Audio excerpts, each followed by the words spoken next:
right, everybody, welcome out to the Lager Room, guys. Craft Beer Show. It is Tuesday, September the 2nd. I knew Dave was going to say something about that. September the 2nd, 2025. Jersey Johnny coming at you with me, as always, is none of the Mr. Beer Samurai. Say hello, Mr. Samurai. Howdy, folks.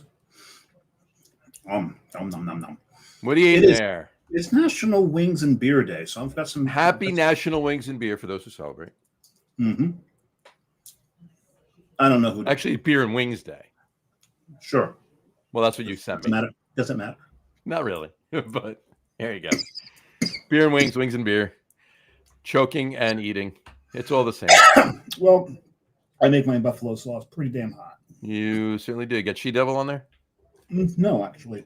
No, if I do She-Devil, it's just a dry rub. That's not so this is it's traditional buffalo wings because it's Frankston butter. Oh, okay. Fair enough. But I also put a little bit of honey in it, and then a shit ton of habanero powder. There you go. Yeah, well, that'll do it. Mm-hmm. Mm-hmm. Sometimes I use ghost pepper. Mm-hmm. I can see how hot it is. You're glistening. Your forehead is glistening right now. There was one time someone complained that the wings I made, excuse me, weren't hot enough. Weren't hot enough. Yeah, so I used some Reaper in it. There you go. Was that your son? Mm-mm. What a carries. So there you go. He cried. There you go. So anyway, so while you consume those, we'll also get to some other business. It is World Coconut Day. Happy World Coconut Day. That's a shame. I have no coconut beers. I know, and coconut is your favorite adjunct in beer. It is my favorite adjunct in beer. When is World Maple Day? For you, every day, isn't it? That's true. Very true. Very true. Very true. It doesn't really matter. I'll just enjoy it whenever I want. There you go. So I think there was actually a Vermont maple syrup. There's got to be a maple syrup day, right? There's got to be a maple day. It's got to be. So I should stop eating these. Yeah, you really should. Well, considering that's all left is bone. There you go. But don't eat the bones. We can chew on one. I mean, you've been a dog sometimes. No. Gnaw on one. Chew, gnaw. Potato, potato. There you go. I got some baby wipes here because otherwise. But you can use your fingers to, in a coloring book because it is National Coloring Book Day. So yeah, as long as everything's going to be like this shocking orange. Shocking orange. There you go. Yes. Happy National Coloring Book Day. That's a problem with having a beard or a mustache with buffalo wings. Oh, yeah. Tell me about it. Yeah. And it used to be, our beards were dark enough that you really couldn't tell. You couldn't tell, but now nice orange glow all around here. So yes, National Coloring Book Day. Did you very retentively draw in the lines, color in the lines, John, when you were a kid? What? Yeah, hell no. Oh, well, it depends on what level kid. Like I'm talking like 2 or 3. Well, older, in grammar school, yeah, I stayed in the lines. It might have strayed a little, like there might have been like a little bit of an edge of red that just barely creeped outside the black line. But see, I used to take the black crayon and outline the black line. You made it thicker to make a border so that it couldn't get outside. There you go. Always playing by the rules. Always play by the rules. Always thinking you. Always thinking. Always thinking. Not anything good, but oh no, something's good. Sometimes something's good. So anyway, I'm thirsty, sir. How about you? I am thirsty. Oh, another order of business. Very important. Very important order of business. Bad news for everybody who watches or listens to the show on a regular basis. Brian Boak is otherwise detained and will not be able to comment in the chats throughout the show like he normally does. You won't be hearing Brian. That is very, very true. He will not be able to comment at all on the chats at all. Because he's otherwise engaged being on this stupid show. He's on the show. Please welcome to the show, Mr. Brian Boak. How are you, sir? Hello. All right. Oh, you know what? Right there, Brian Boak with his many titles. I chose this one tonight. Tailgate Party Aficionado. No, there you go. And the thing is, everyone could probably tell it's faking because one, he's in the splash screen at the beginning of the show, but also we're wearing Giants gear. We only wear Giants gear on the show once a year. When I show up. Exactly. Brian shows up. And this is the 5th annual Tailgate Show with Mr. Brian Boak. Is it? Crap. The 5th annual. Yes, it is. Well, you know what? I think that calls for a beer. I think it does. Mr. Boak, what are you drinking first, sir? So my first beer Mm-hmm. is Brewery Behavna out of Raleigh, North Carolina. Mm-hmm. Till, their farmhouse ale. Very nice. Farmhouse ale. Starting with a farmhouse ale. That's I've had several beers from them. They're very good. Actually, I take that back. We're going to go same brewery, okay. but we're going to go with a mango peppercorn saison. Oh wow. Oh wow, there you go. I almost did a mango habanero sauce today. The only problem was work was so damn busy because I'd been away for a bit. I didn't have the time, so I just Was that going to be another can of the Smug beer? No. This was actually going to be mango puree, mango. Look at the glass I found. That is that's a nice glass. That is an amazing glass. I love that glass. Yes, it's very appropriate. Limited release. For those listening to the show, it is that was the first design, wasn't it, of Boaks glasses? First and only design. First and only. I thought you never did a Monster Mash glass, huh? No. Monster Mash T-shirts. Yep. Yes, that's what it was. Cheers, gentlemen. Yes. Loosely. Cheers. Well, we'll do the cheers, then we'll talk about which beer I'm drinking. There you go. Yes. Cheers. Oh, that's good. Oh, God, that's tasty. That beer is lovely. What is in your glass there, Mr. Samurai? This would be Time for a Change by Anchorage Brewing Company. And what they have done with this, They have a theme song to that beer, right? When it's time for a change. From the Brady. I Go. thought the same thing when I got the beer. It's like, oh man, it's Peter Brady all over again. Time to change. That's so what they've done is they have dry hopped this with Saaz hops. So I figured this would just be, a standard Czech Pilsner. Sure. They have aggressively dry hopped this. Oh, geez. Saaz hops. My God, Saaz. Anchorage Brewing did something aggressively. So it's an IPA Pilsner. Yeah, it's an IPL basically, or cold IPA as they call it. It's an IPP. IPP. Any rate, but it's later. I'm sure towards the end of the show. I'll PP a lot later. Yeah. Probably before the show's over. I'm sure you will. Bio break. Saaz can actually throw a little pepper when used at this volume, apparently. Fair enough. That's got a little spicy. A little spicy? Yeah, it's a little spicy. Are you sure you're getting a hangover from the wings? No, because the thing is, if it would have just a little spice in it, it wouldn't have been showing up at all because of the wings. The fact that it's showing up at all after those wings means it's got some kick to it. Nice. Anyway, all right, that's very cool beer. I like that. I'm enjoying a Cool Ship Lager from OEC Brewing up in Oxford, Connecticut. That's a nice beer. It's a very tasty beer. Shout out to Mike Dolan from Be United. He'll be on the show at some point soon. We'll talk all about what they do. They're right up there, right next to OEC. Right there. And then they bring in some amazing. They have all the OEC beers that they distribute in Jersey and other states too. And they bring in some amazing German beers and Belgians and English beers and some other stuff too. So it's nice. Great. Anyway, I love the Belgians. But more on that when he's on the show. But shout out to him for picking me up with this one. This is good. But this is a fantastic beer. I love this beer. So. And mine is very good too. Glean, there you go. Glean. Yeah. I love their can. It's their simplistic. Yes.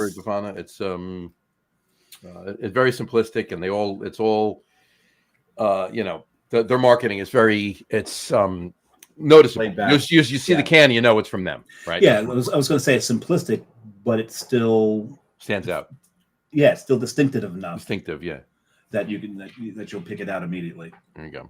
Every time I order from Tavor, I notably get several of their beers. Not because I'm trying to get beers from that brewery. It's just that they make beers that I like. Yep. They do. They make fantastic beers. I do. I always wind up with a couple of them in my crates as well. And you just got a crate today.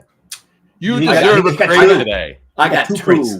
I got 2 crates. You got 2 crates. Oh, so the 36 beers you got didn't fit in one box? Correct. 36 beers do not fit in one box, particularly when you buy bottles. I saw it. Yeah, I did. I was going to say, you didn't see the beer drop photo he put in the group? Yeah, I did. So, yeah, that's great. I got to be honest with you. I've only done that twice where I needed 2 boxes. In all the time I've been ordering from Tavor, I've only done that twice. I've never done that. I've done it twice, and I've only done maybe 5 Tavor orders. Gotcha. Yeah, but you've done them in like the past 6 months. No, I'm not that bad. No, it's been longer than that. Yeah, a little longer, but not much. 7. And a quarter. Cool. Let's see, 1, 2, 3, 4, 5. I've done 6 orders. 2 of them have been 36 beers, and it's been inside a. It's actually, yes. It's by 2 days. It's inside a year. Inside a year, yeah. Yeah. So you got me addicted a year ago. It's been a year. It's our fault. We did this to We did this to him. Yeah. Very mean. Very mean. We are a bad influence on Mr. Boak. And we'll talk about that bad influence at the end of the show when we all open our third beer. When we all open our third show. That was our fault too. Yeah, exactly. It was. It definitely was. So anyway, actually, that was Starodumsky's fault. Yeah, he's Starodumsky on that. Was it John or was it Doug? I think it was one of the two. It was one. It was Doug. I think it was Doug. But in any event, this is our 5th annual tailgate show, so we're going to talk. We're going to be talking some sports, some football, some tailgating, and one time a year I don't bitch about John talking sports on the show. There you go. And coming at you today is the 3 of us: Eli Manning, Carl Banks, and Mark Bavaro. Yes. There you go. So the 3 of us are on the show today. And we 2 of us played together, and one of us, I guess, is the youngest. Well, actually, I am, but you are the youngest. So not by much. It makes sense. A lot less of a difference than Eli is to Carl and Mark. I think the players that our jerseys belong to are in the right age order as far as we've got here. Because wasn't Bavaro just a little younger than Banks? Yeah, but it's the right age order, just not the right age spacing. That's all. No, definitely not the right. Eli's a lot younger than. Anyway, so you were talking about that, but let's jump into it. I'm looking. I don't know about you guys. I'm looking forward to this season for a few reasons. Let me list my reasons first, and then we'll have at it. I'm looking forward to the team. Talking about Giants here, because they knock on wood. I'm cautiously optimistic.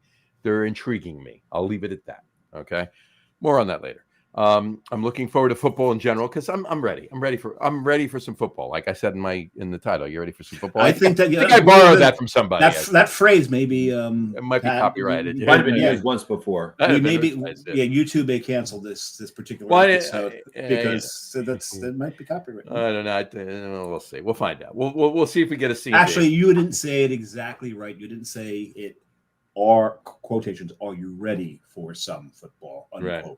And since I put it in quotes, that's legal. That's legal. There you go. So fair enough. And the other thing that's Monday Night Football. So it is Monday Night Football. So we got to give credit. We got to cite. We have to cite our site. It is Monday Night Football. Yeah. Yeah. Now we're legally safe. Yep. And then the other thing I'm looking forward to is that man's tailgates. Me? What tailgates do I have? What tailgates do I have? The biggest I just have a few people get together. Just a few. Some minor food. Right, and every now and then a Giants player shows. I'm going to pull up a picture.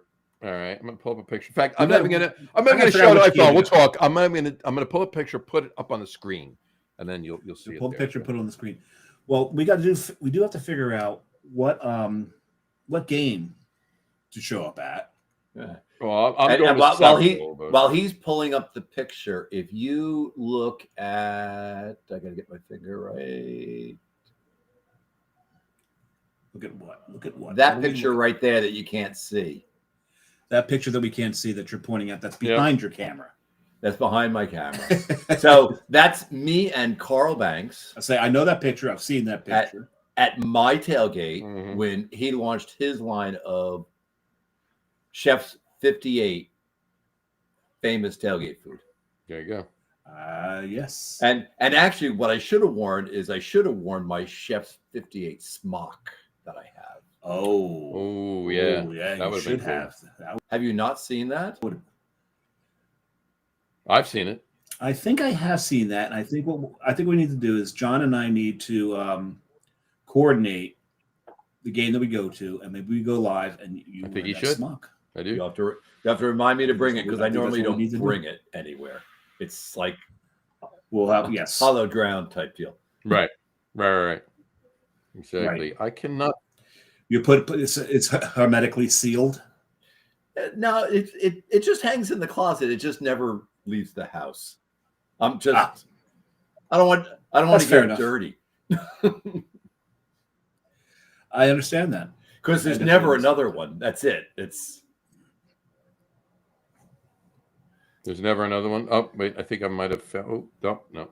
Hold on. There's just several. Here we go. I think it's maybe this one. No, not that one either.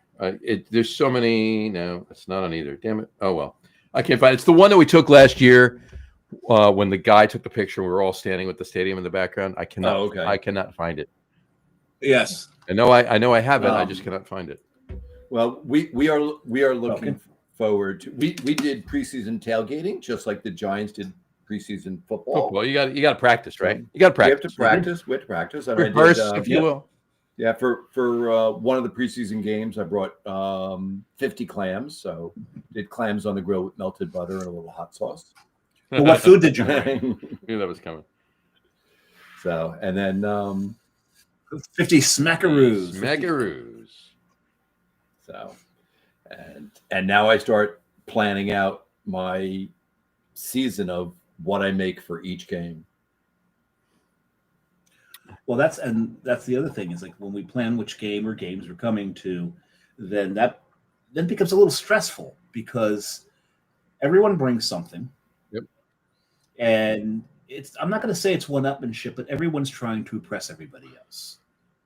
So you can't just bring I suppose burgers. The point, you just can't bring brats.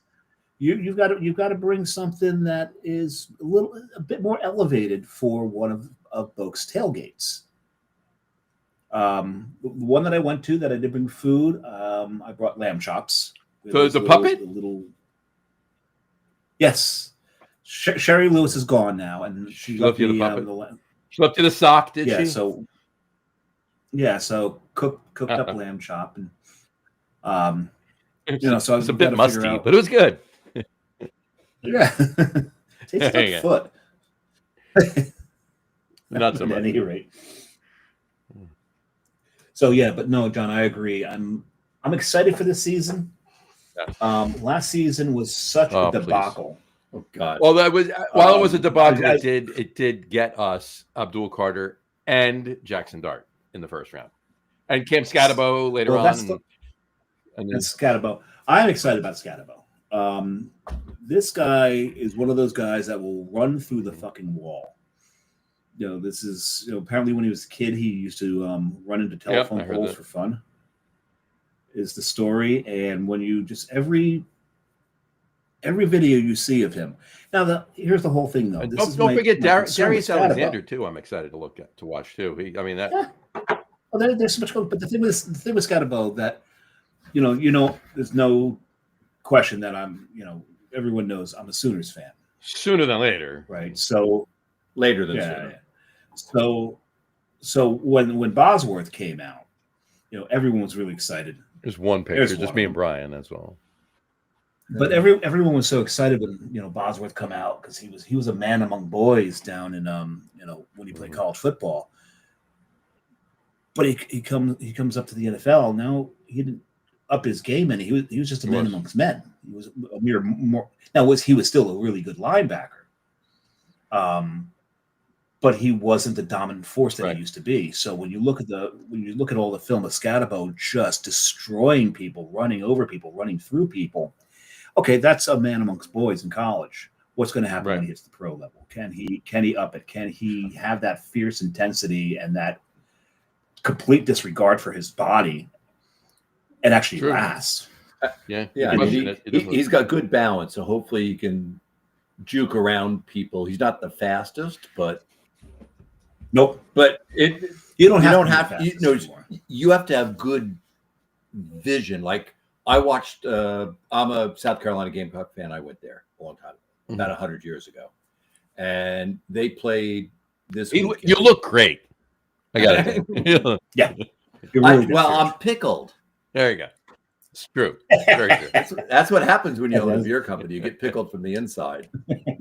So you're aged well. You're aged well. There you go. Yeah, but one of the South Carolina players, and I forget his name off the top of my head, he just ran and he basically made 5 people who touched him miss and ran it back for a touchdown. So made 5 people. Yeah.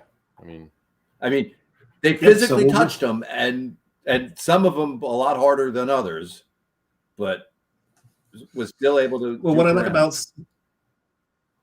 Scottable's running style is he's almost reminiscent of James Brown in the fact that he looks for contact, but he wants to hit. He wants to punish the guy tackling him. But now these are NFL players, and they will res. Good luck punishing these guys. He better dance well. He better spend a lot of time in the freaking weight room. Is what he better do if he wants to play that same way. I'm excited to see what he can bring. But this was I think one of the best drafts, if not the best draft the Giants ever had. I have to agree. I think this has been the best draft the Giants ever had. You got Abdul Carter out of Penn State, and there's conversation where they're saying he could get 6 sacks in its first year. Well, between him and Sexy Dexy, you've got 2 freaks of nature. Yeah. You play them. You either play them side by side and completely choke up the middle, so everyone has to run to the outside, or you put them on the outside and Sexy Dexy in the middle, and they're forced to run to the side that he's not on. So it's going to be interesting to see what kind of impact he has early on. I think you'll see him. I think you'll see him start pretty early. I think you will too. And this, the way it's shaping up, the Giants on paper, I'll just say it like this: they have one of the best defenses in the entire NFL. All right, how they play together, because obviously several pieces haven't been there. Other than Abdul Carter and Darius Alexander, you got the two defensive backs they signed, one from Miami and one the names are escaping me. One from Miami and one from hopefully New Orleans. Hopefully they'll have an impact because they have our secondary has. They have to, right? Without the Giants' defense has been horrible of late, and we're always playing from behind. Yeah, and the Giants, the Giants were originally a defensive team. It's like run them over, shut them down, score some points, and win the game. If you think about it, right? And this has been said umpteen times, right? But you think about the Giants' all-time great players. There are plenty that were on offense, but I would safely say, without actually looking at a list or making my own, I would say it's probably 3-1 defense to offense. Yeah. They were always a defensive team. You got Banks. I'm going. Even go back. Even go back during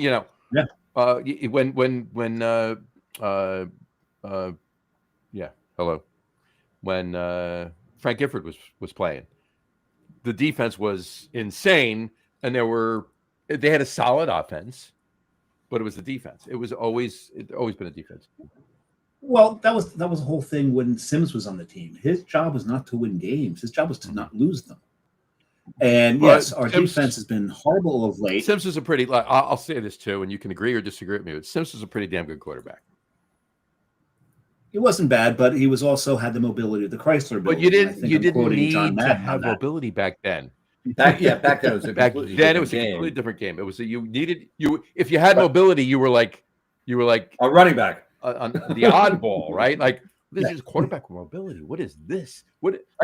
If a quarterback with mobility was important, Jeff Hostetler would have played a lot more than he did. Well, I think the reason that was mentioned was because that's when Cunningham came into the league. Yeah, he was the first. He was an oddball. He was like, what's this concept, right? Agile. But back to the defense. It's so Giants fans and Chicago fans have always had a simpatico, and I think the reason for that is like we've never hated Giants fans and who? Bears. Chicago Bears. Oh yeah, they don't. Yeah, and the reason is there's that simpatico because these are the two fan bases that enjoyed watching their defense take the field. When the offense took the field is usually when we get our snack, right? And then it's like then the defense goes, oh, you got to sit down because something's going to happen. Well, the other thing too, and Chicago Bears fans. But back in the day, you're absolutely right, 100% on that. Because the other fact of the matter is too, back in the day, yeah, there were passes here and there, but it was grind out running game. Because so who wants to sit there and watch our running back run? Yeah, he's going to break he's going to break some tackles and get a good run in here and there. But 7 or 8 times out of 10, it's going to be. But that was the NFC. The West Coast offense and everything else. Oh, you had Bradshaw throwing to Swan Air Coryell, El Coryell over in San Diego. You had in Houston. Mm-hmm. That Mr. Moon, and then Miami. Yes, Warren, good old. Yep. Warren. And then in Miami, Dan something or other, right? The same. Yeah, that Dan guy.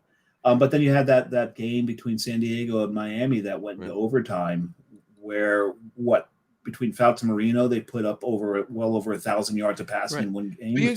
But you go back even further, and not that. But it was they put over. I think they put like 300. It was ridiculous, yeah. But if you go back even further, and not that you want to just listen to old boring man stories, but.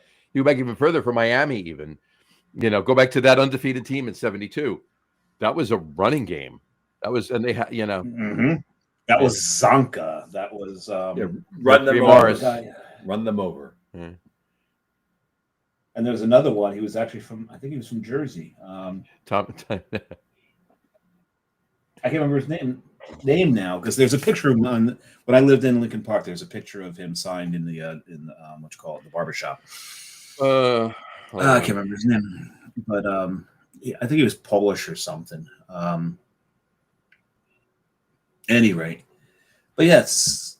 But it's going to be interesting to see how the defense plays this year. There's a good offensive line, which will give Russell, our new quarterback to be, time to throw the ball because I don't care how. Well, has Dabble announced starter for game one yet? But I would expect it to be Russell. You said Larry Zonka. I said Mercury Morris. There was Jim Kick too. Yeah, Jim Kick. That's not Paul, but yeah, it was Jim Kick. That's what it was. So, but yeah, it's the O line should be improved because how could it be any worse than it was last year? Well, the year before that was.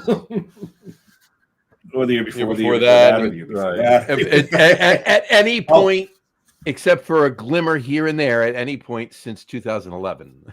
Right. If it wasn't for my tailgate, I'm not sure how long I could go. By the way, I want to point one thing out to you really quick. Before you do that, I just looked it up. Jim Kick, the reason his picture is up in the barbershop in Lincoln Park. He's from Lincoln Park, New Jersey. Brian, you were saying about your tailgate?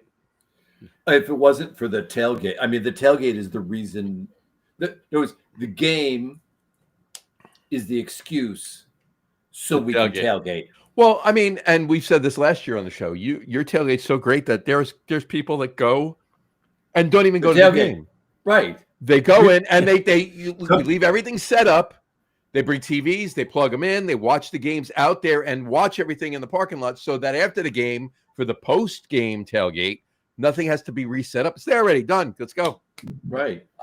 And we have a bathroom. And some people don't go with tickets. They just pay the parking fee. Come with your own or come in via train. Exactly. Yeah. It's great.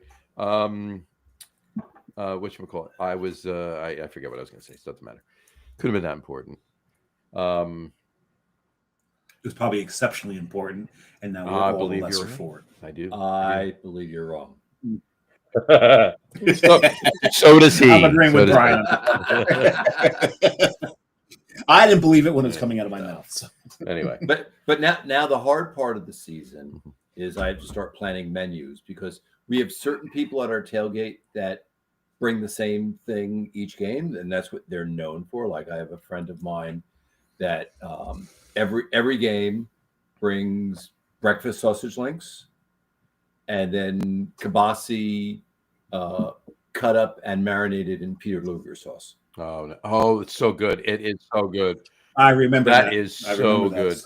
I'm like, I will bring at least once. I'll bring my my pork loins again. Okay, pork loins. You bring your what? And I'll bring some. And I'll bring some food too. Do you gird? I gird my loins and then I bring them up to the tailgate. So we don't have another. We don't have. Go in the bathroom first, please. I'm wearing an adult diaper. Hey, as long as we don't have smell-o-vision, we're okay. This is very true.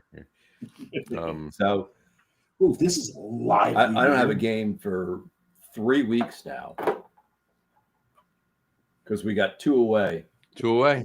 2 away. 2 away. I've notched out at least. It's an interesting. I've notched out at least 3 games. I'm going to go to at least 3, if not 4. But I'm going to try and get to at least 3 of them. I'm going to try to get to. I'd like to make it to 2, but what's really interesting is they don't have a bye until the 14th week. Yeah, the week 14 is the bye. Yeah. Week 14 is the bye. They have only one Monday night game and one Thursday night game. Otherwise, every game's on a Sunday. But the last 2 games have not been announced. I'm actually going to miss the Thursday night game. You are? Yeah, the Eagles game. I'm going to miss that game. I'm going to miss that game too. I miss that game. Yeah. Probably going to miss it as well. I'll be in Cape. I'll be in Cape Hatteras. I'll be watching. You be in Hatteras? You going to Hatteras? I'm going to Hatteras. So I'm going to Hatteras the day after my birthday. I'm going to Hatteras. Yes. Happy birthday, sir. Pre-happy birthday. We'll say this several times on the show. And then, of course, at your party, too. So yes, at my party, which is 3 or 4 days before my birthday. Mm-hmm. Look at oh, man, that's a nice. That's a little frothy. That is. And look, as I move it, it wiggles. That's very cohesive. That's nice. I like the way that does that. Good bubble count in there. It is. It's like I've got a meringue. I've had those beers before. The meringue beers. Very nice. That is no, I don't like those beers. I didn't say I like them. I just said I've had those beers before. This is from Bizarre Brewing. That's very bizarre. Seattle. This is Melting Orb. Maybe the head has something to do with that. I don't know. This is New Zealand Pilsner. So what I did, and I don't know if you can see it because it's a light colored beer, but I poured it into. No, you can't really see it. My map of Middle Earth glass. Because you have a map of Middle Earth. Wow, it's got a map of Middle Earth. You can't really make it out because it's such a light beer. No, I can't. But since it's New Zealand Pilsner and the Lord of the Rings was filmed in New Zealand, that it was appropriate to put on my map of Middle Earth here. This works so much better with a porter stout in it. But so talking about a porter, and I think somebody mentioned coconut, didn't they? It is World Coconut Day.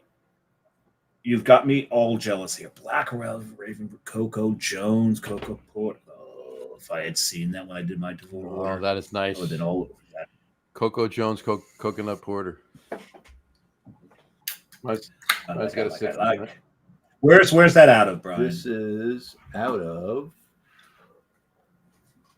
Let's see. Let me pour the beer first before I turn it sideways. There you go. Yeah, probably a good idea. Probably a good idea. While you pour that beer, quick question about the 72 Dolphins. That is the wisdom that comes with age. Quick question about the 72 Dolphins. Who was? Could you name any one of the linebackers on that 72 Dolphins team? Yes, you can. Nope. No. Blitnikoff? No, he's not on this. No. Yes, you can. Can I? No, Yes, I don't you have that can. kind of memory for sports. Yes, you know can. that. Yes, you can. Yes, you can. Oh, I can. Yeah, Brian. I can. No, Woodinville, Washington. How about Nick Buonacani? Ah, I thought that was a sandwich. I think it may be actually. It probably is. nice color, huh? Oh my God, that's fantastic. It looks velvety. Actually, really. Hold that up again, Dave. Doesn't that look velvety? That is beautiful. It's a beautiful looking beer. It's got great color. Nice hint of coconut. I was going to say I had good color back in the day when I actually used to tan and not burn. Sitting on the beach on Sunday, apparently there was one little streak of area right here that I did not put sunscreen on. Yeah, and now it's nice. And now you know. Yeah. Yeah. Everywhere else, fine. Just that one space right here. That's it. And of course, the sun was right here. It found you. It found me. There you go. It's funny. I never used to burn. I could be out in the sun constantly. And my older son's the same way. But I do have to warn them that eventually there will come a time in your life where you will lose 100%. In my early 20s, if I tanned frequently enough, you would actually start to question my ethnicity. That's how dark I got. I'm like 75% Irish, so tanning's not in your cards. Not in my cards. I am a very faithful follower of 70 sunscreen. There you go. So you didn't use the number 2 Hawaiian Tropic oil. You didn't use that. Well, back in the day, 8 was a lot. Yeah, 8 was like, what are you putting on yourself? You're not going to get any sun. But 2, yeah, but 2, but 2 is like when Kramer used to use butter to tan with. Oh, baby oil. Back in the day, baby oil. Back in the day, girls would sit there. You'd see Johnson's baby oil come out, and they'd rub baby oil on themselves and fry. You know, right? So I grew up in a camping family, so I traveled all up and down the East Coast. So we would always be in Myrtle Beach for Easter. So, and it's nice and warm down there at Easter time. So yes, I imagine it would be. We would go down there, and one time I walked on the beach from our campground up to Myrtle Beach and back without sunscreen, and it was like, and you knew it, and so it was the first time I ever Pond's cold cream. Yeah, Pond's cold cream, 100%. Oh. Actually, I used to get the there was that green aloe gel. Aloe vera. By the way, Dave, I got one too. Look at that. You got a little meringue as well. There you go. That was aloe vera gel. The first time I ever burned, I was in the Bahamas, and I was snorkeling, and I snorkeled for 3 hours straight. By the way, I'm drinking this. My back was beet red. Koenig Ludwig Weissbier from Schloss Brewery, Kaltenberg in Bayern, Germany. There you go. So and where did you snag that from? It's a hef. This is from a the gentleman that he mentioned at the top of the show. This was from a rep from Warsteiner. Ooh, Warsteiner. Yeah. It's funny because you see Bayern on there, and there's also that European football team. Football in the sense of what we call soccer. Oh my God, that's fantastic! Holy shit! And a lot of people don't. That's really good. Get that? Bayern's just German for Bavaria. So, like when you look at I've got the Brian Stefaner mug over there, Stein, and it's Bayern Staatsbrewery, which means Staatsbrewery is city. Stadt means city, not state in German, though. Because state is Bundesland. And here's in the northwest corner of Bavaria. Here's a town. Vladungen. There you go. And north of Vladungen is Obervladungen. Oberfluss. So is that where all the Which fat means- ones go? That's where the bigger families up that way. Speaking of that, Over. studies have shown, I don't know if you know this, this was done in MIT, I believe. Studies have shown that women that are overweight have a longer life expectancy than the men who point it out. Mhm. I would agree with that That is one. 100%. Yeah. So anyway, this hef is delicious. Wow, so good. It's funny. It's not as cloudy as a normal hef. Oh, okay. It was just the way the light was reflecting when it was closer. Yeah, it's It was cloudy. almost clear. It's beautiful, and the clove notes are a little muted. There's more banana coming through, but it's there. It's not like it's not powerful clove and a little bit of subtle banana. It's balanced. It's nice. This is really good.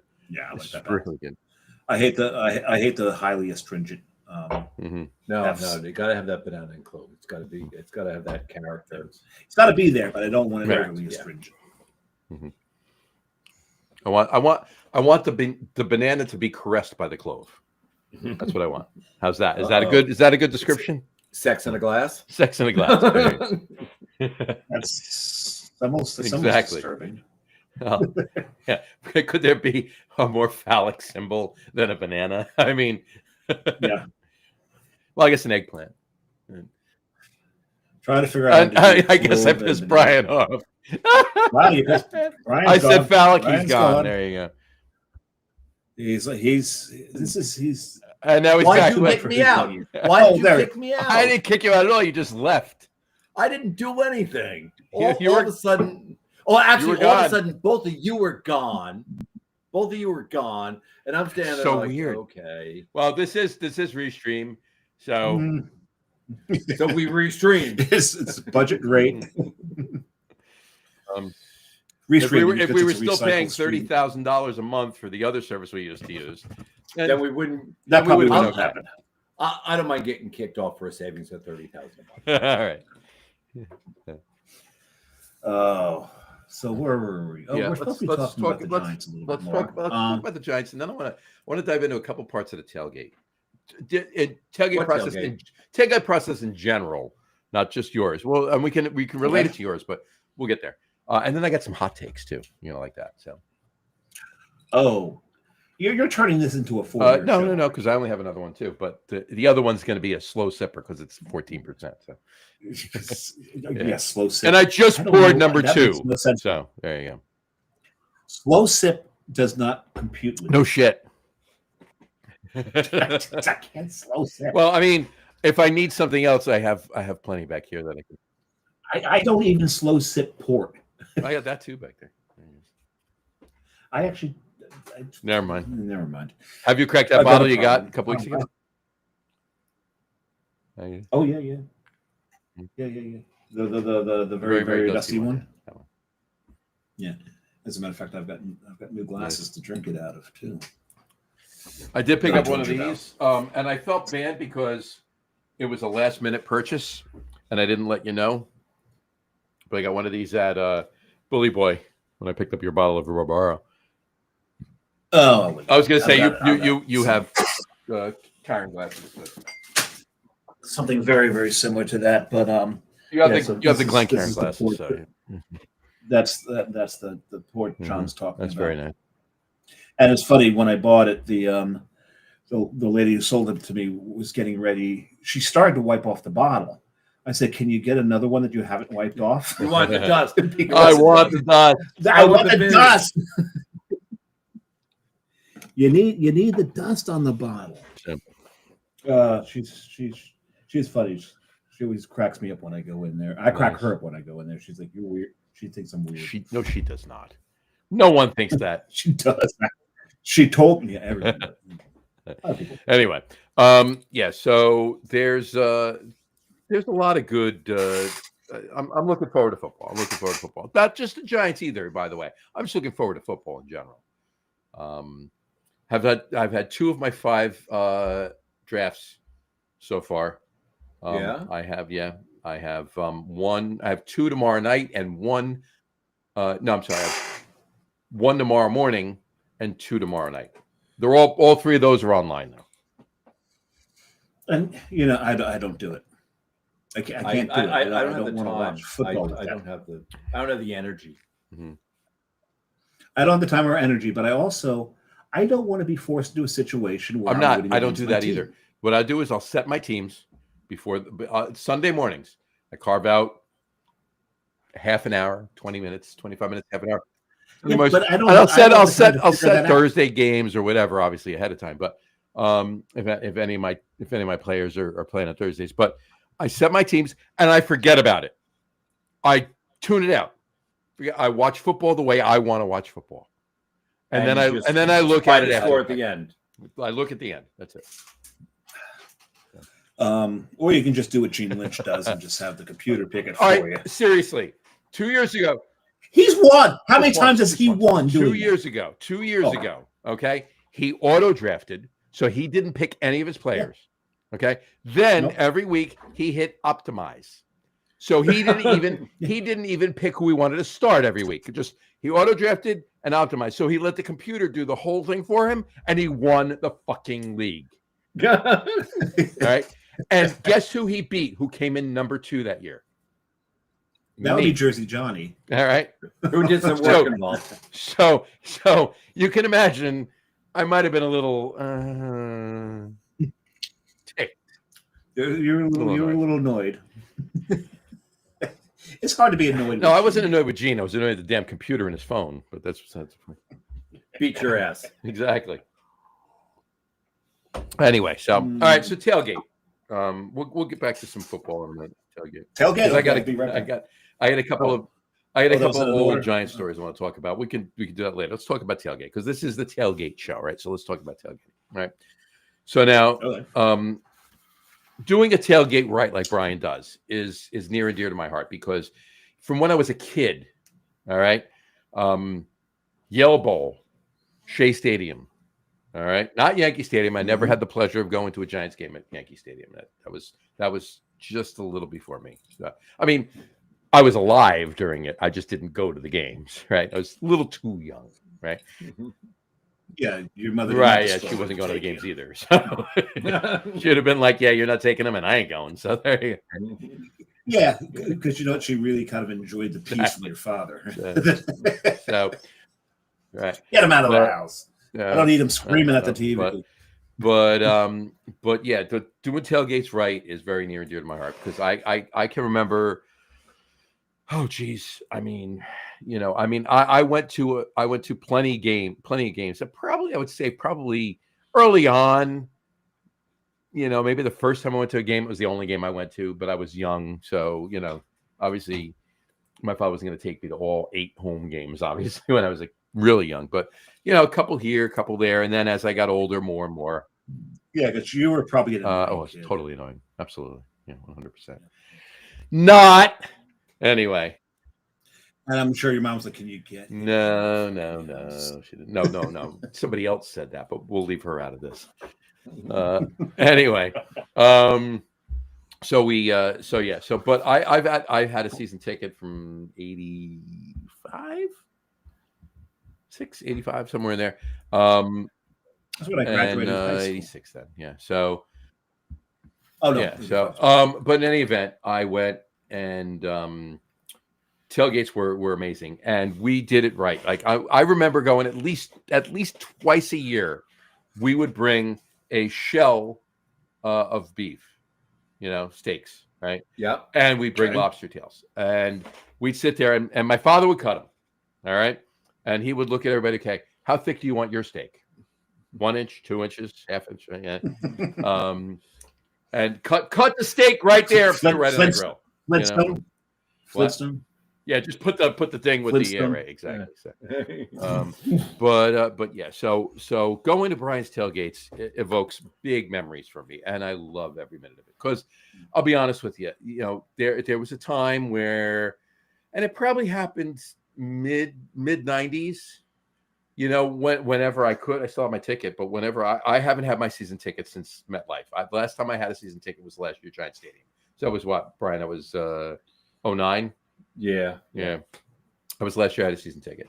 And with kids, my oldest was born in 94. So with kids, it was harder to go to every game, right? The first year she was a baby. I think I missed one game that year, but by the end, I think I went to one game a year by the last couple of years, the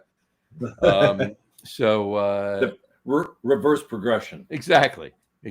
But there came a point in time where you just grabbed the sandwich, you went over and you sat in the parking lot, you popped a beer, ate your sandwich, you went in, right? And maybe if you knew somebody else was tailgating, you walked over by them. But at that point, they were doing the same thing, right? The art of tailgating kind of disappeared for a little while, at least for me. For you, and anybody, I me. went, no, that's my point.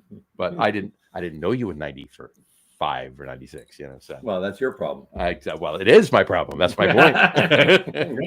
So I've been tailgating for somewhere around 35 years. It's amazing. So see, I didn't really, it took a long time before I was able to really kind of afford to go to any friggin' sport. And I wasn't even going to games before that. I really think that Dave, you know how much my first this is 86. You know how much my first season ticket cost me? First season ticket. And it's 8 games. Like 8 games. Plus you had to take the 2 preseason games. So you 10 tickets. $780, dude. Oh, Jesus Christ.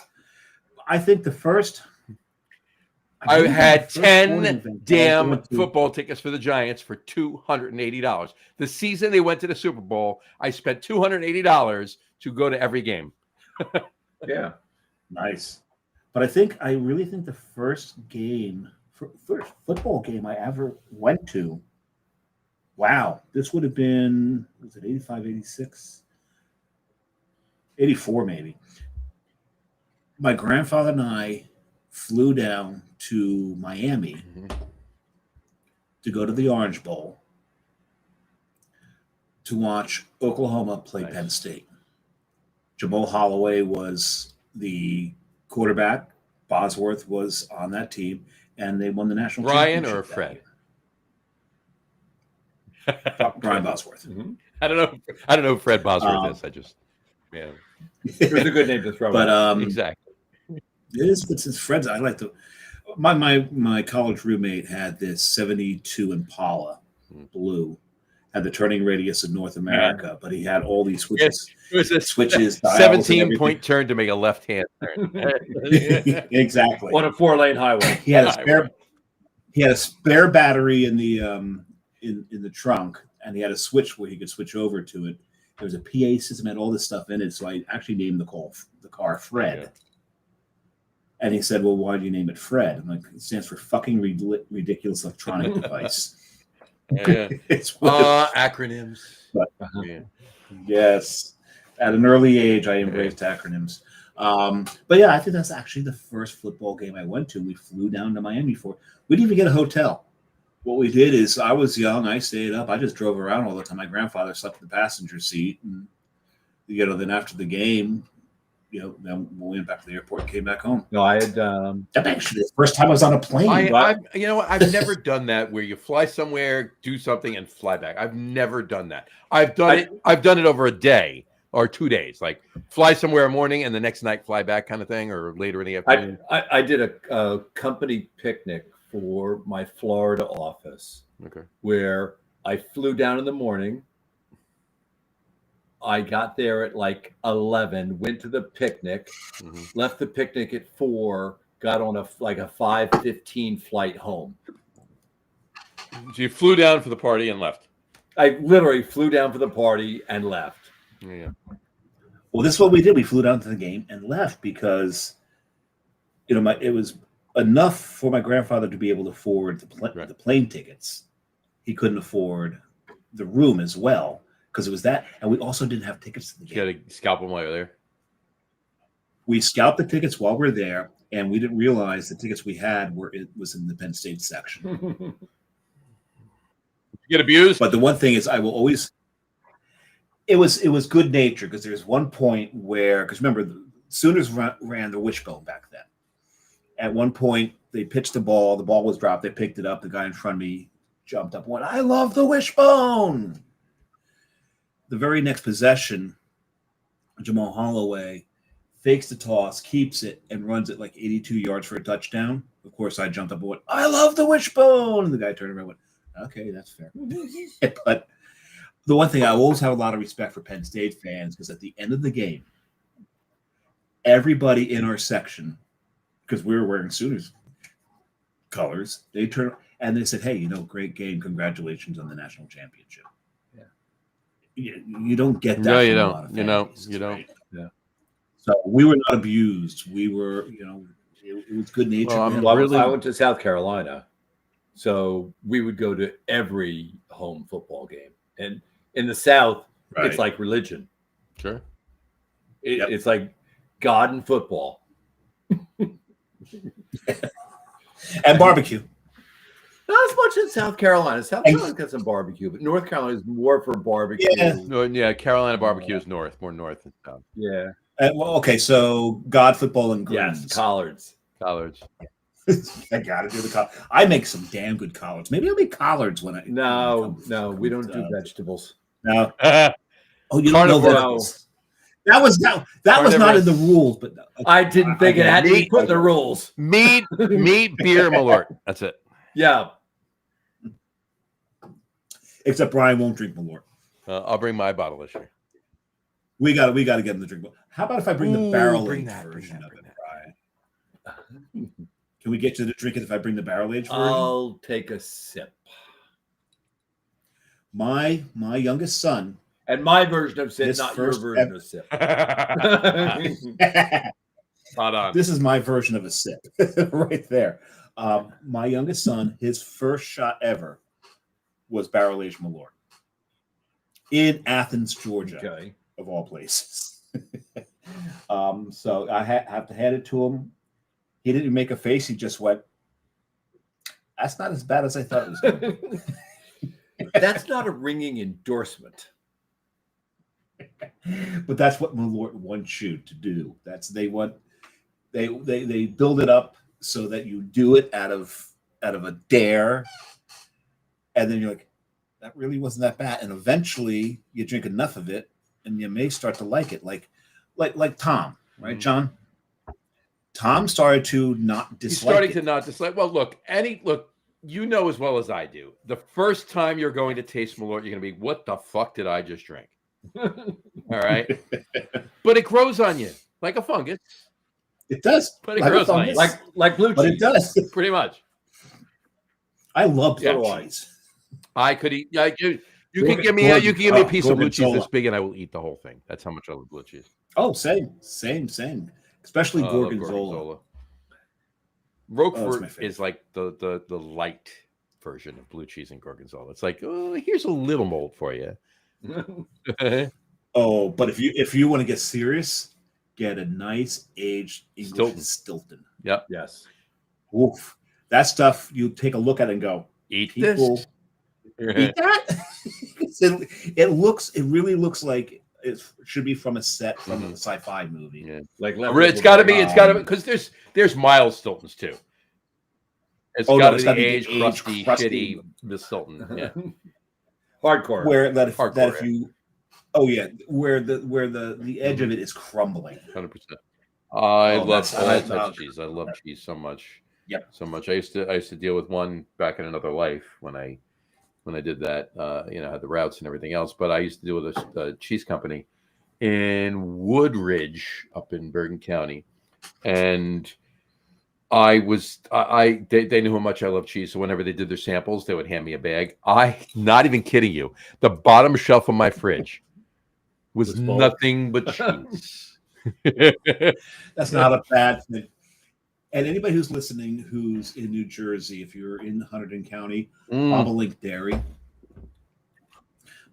Dairy, their cheeses are fantastic. The Bartolino is my favorite, especially when it's the overripe, where you can actually almost pour it. Yeah. Where they scoop it up and spread it like wet brie. Oh, It is. Is that cheese sauce? Nope, it's cheese. No sauce, just cheese. And actually, but it's saucy. And actually, they used to. Don't get saucy with me, Bernays. They used to do it. But the old Ship Inn used to do a plowman's lunch, and they would put the bobolink cheese on there, and they put the Bartolino on that. And I said to them, "You got to warn people about the Bartolino. This cheese is for everybody." We got to go see Joe. We got to get up there. Yeah, I got to see Joe drink some Malort and some bourbon too, as well as beer and eat. There's a lot of things to do up there. And it wouldn't help if he opened up the damn B&B upstairs. And yeah, that would be very nice, so that we didn't have to worry about going anywhere afterwards. Drive home the next day. Yeah. Either that or crash on his couch. One or the other. I don't care. I'm good. Yeah, I don't. Or on the bar floor. I don't care. Enough bourbon, you don't care where you sleep. I've walked out of there an hour after he closed. What is that? Oh, he's on number 3. I'm about to open number 3. Well, wait, you're having that for number 3 because our number 3s are. Are you drinking the our number 3 too, or do we have to do an intermediate 3? Well, is number 3 that? That would be correct. Yeah. Okay, then I'll go to that. I thought you said it was the last beer. Well, that's the third. So that's the third beer. Okay, fine. I'll not always. I mean, I could go grab a 12-ouncer before we have that if you'd prefer. Well, no, we can drink this one and then drink a going away beer at the end. We could do that. Maybe. Hey, we can do that because I'm done with my 2. Where are you, John? Oh, John's just. I just finished my 2. He has. Wait, no, I didn't. I lied. There's a little more in the can. I forgot. He has submitted to peer pressure. And Brian's gone again. And he left. He walked away and. Does he pull a cord out? I know what he does. He touched something and he leaves. But it's not us that's doing it. This, by the way, I'm not touching anything. Watching this, hold on. I'm not even kidding. This Koenig Ludwig Weiss beer. Get it because I am. It's fantastic. I love this. I think there is a chance that there's a slight loose connection in my hardwired setup down here. But what's funny is it doesn't make you leave you're not leaving the feed. You're just leaving the screen. It's weird. Right, because because what happens is actually you guys disappear. I'm still on the screen. Just for us, it's gonna be fun. I'm gonna go back and watch it. I'm gonna mark the time down. 102. Yeah, we got to see who's on the screen when that happens. Okay, so this is the beer, right? This beer right here? Wait, no. It's not that beer. Hold on. What? It's not that beer. It's this beer right here. Hold on. What are we supposed to be drinking, John? It is this beer right here. Let me right here. Wait a second. Is that year? Is that year? Is that year? Is it that year? It's that year. Yeah, there we go. It's the same. This is the 2016. So this is something else that I think it was Doug that started the convo and then got us into talking about it. Yeah. So, but this is another one that we peer pressured Brian into. No, you didn't. I just joined the crowd. See, nice wet color. With the flow. But there's very little carbonation left to this beer. And I will point out a little carbon there. It looks a little bit. It's a little bit. I would like to point out that I'm using this glass. Okay, because which glass? Which glass is that? Right there. I'm just using it. I have one of those. Oh, I have one of those. Do you want me to flex? No, I don't want you to flex. You can flex all you want next week. That's your show to flex. Okay. I am using a 7 Tribesmen glass. Oh, very nice. Very nice. Oh, that's very nice. I'm actually 7 Tribesmen, your hometown brewery. My hometown brewery. Mm-hmm. Yes. This is that Philadelphia. PA. Philadelphia, PA. Sorry. The Formarium or something like that. The place that's near Human Robot. Yeah. Ish, yeah.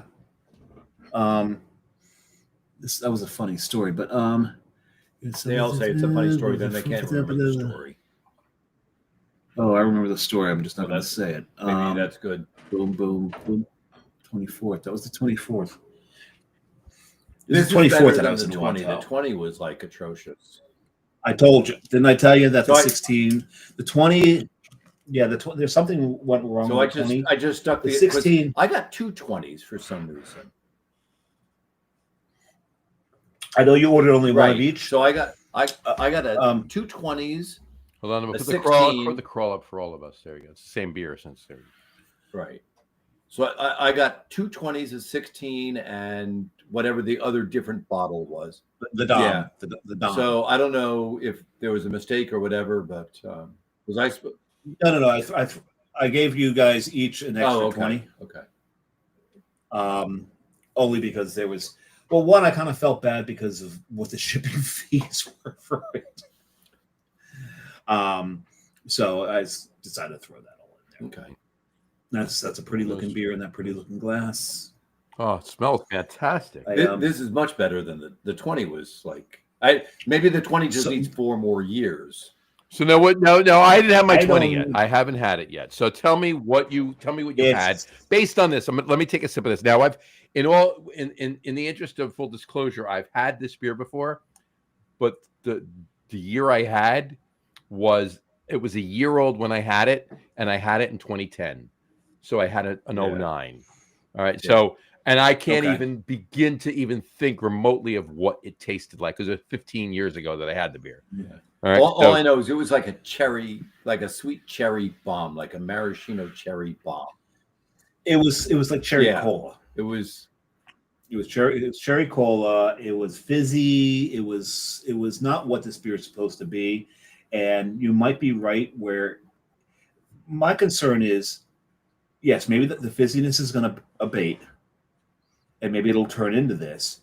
But the fact that it's already throwing cola at that age, I don't expect it to get much. If it's throwing cola, it's done. Yeah, that's my point. So we'll see. It's too old now. So that's 5 years old. This is 9 years old. This one, right? And this one, to me, this is throwing a ton of chocolate. I'm getting cherry. I'm getting chocolate with that cherry. Yep. And so this is. Let me see what my notes. Let me see what my notes were from that check-in. And years ago, from 15. Well, no, because I had it in the beginning of Untapped, right? So I'm going to go to 15. Yeah. Whatchamacallit, this beer, and if anybody's listening that remembers the discussions that we had ad nauseum about Spuytenduyvil in Brooklyn. My cousin that had taken me there in the beginning, 20-something years ago, Adam. All right. He was the one that first introduced me to Hair of the Dog and first introduced me to Cherry Adam from the Wood and Adam beer, right? Or Adam's beer, Adam beer.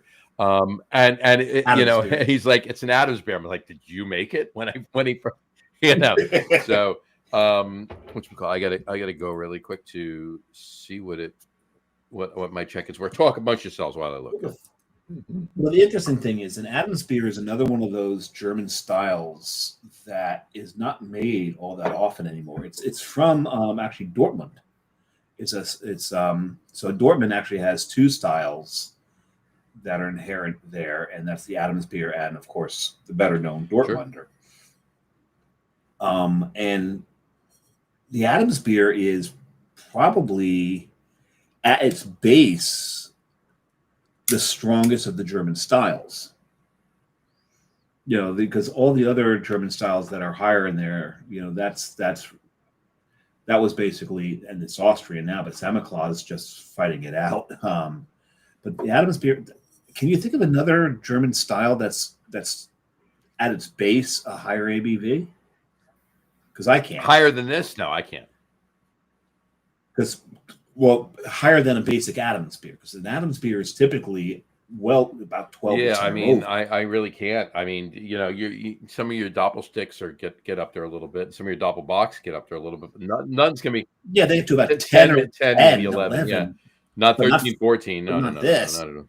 This is my first version of these. So. Oh, this is the first time you've had an Adam's beer. So I do have an Adam's beer, another from a different brewery, that I'm saving for the big I beer think show. you're right. And I want to point one thing out to you. So let me go to this first. I've had 2 Hair of the Dog beers, and both courtesy of my cousin Adam. All right. So Cherry Adam from the Wood. I had, and I got to go to my chicken. Hold on. Yeah, I had it. I was thinking of the other beer. I was thinking of the other beer from Hair of the Dog that I had that Adam had. It was courtesy of Adam. Now, this beer I had with Adam, but not courtesy of Adam. I had it at, do you want to take a guess where I had it? Take a guess. Go ahead. Come on, take a guess. Spite and Dival. I had it at Spite and Dival. All yes. Right. You and Adam together had to be my comment is hops, fruit, wood, chocolate. So good. That was my comment. I was probably half in the bag at that particular point because I'm pretty sure it's hops. Yeah, no, I think there might have been a little bit of hop characteristics to that one. There's not no this one at all. Not at all. Not whatsoever. But I got it. You have to remember too. I guarantee you this was definitely during one of the big Woody events that Spite and Devil used to have. So this is probably about the 6th or 7th, maybe 8th beer. And when they had those events, we all got. At that point. But now I'm going to tell this. I just want to bring this up really quick. The name of the other beer that I had that night. No, it wasn't that. Was it a John's beer? John's beer. Okay, it was an American Strong Ale. Okay, now I'll give you this. It has been this name has been mentioned on the show today.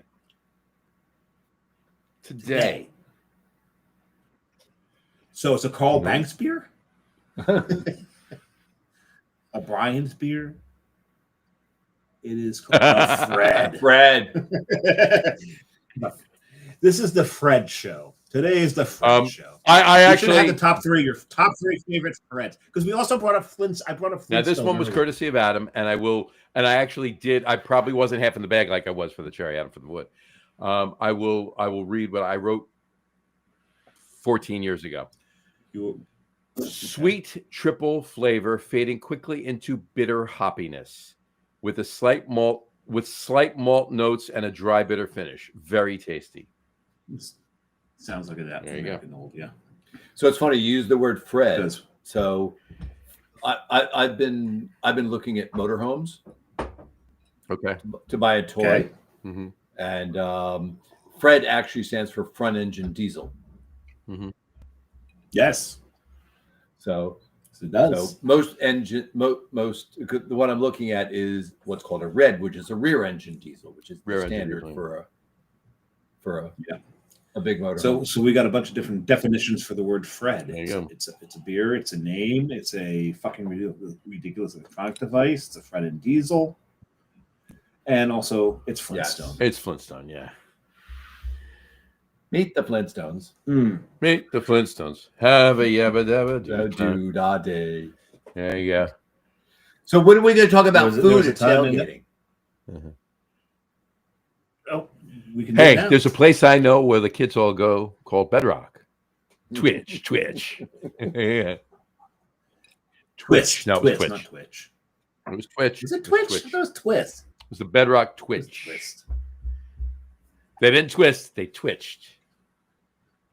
I promise you, it's Twitch. But if you didn't do it, you were square. You were square. Yeah. Remember that?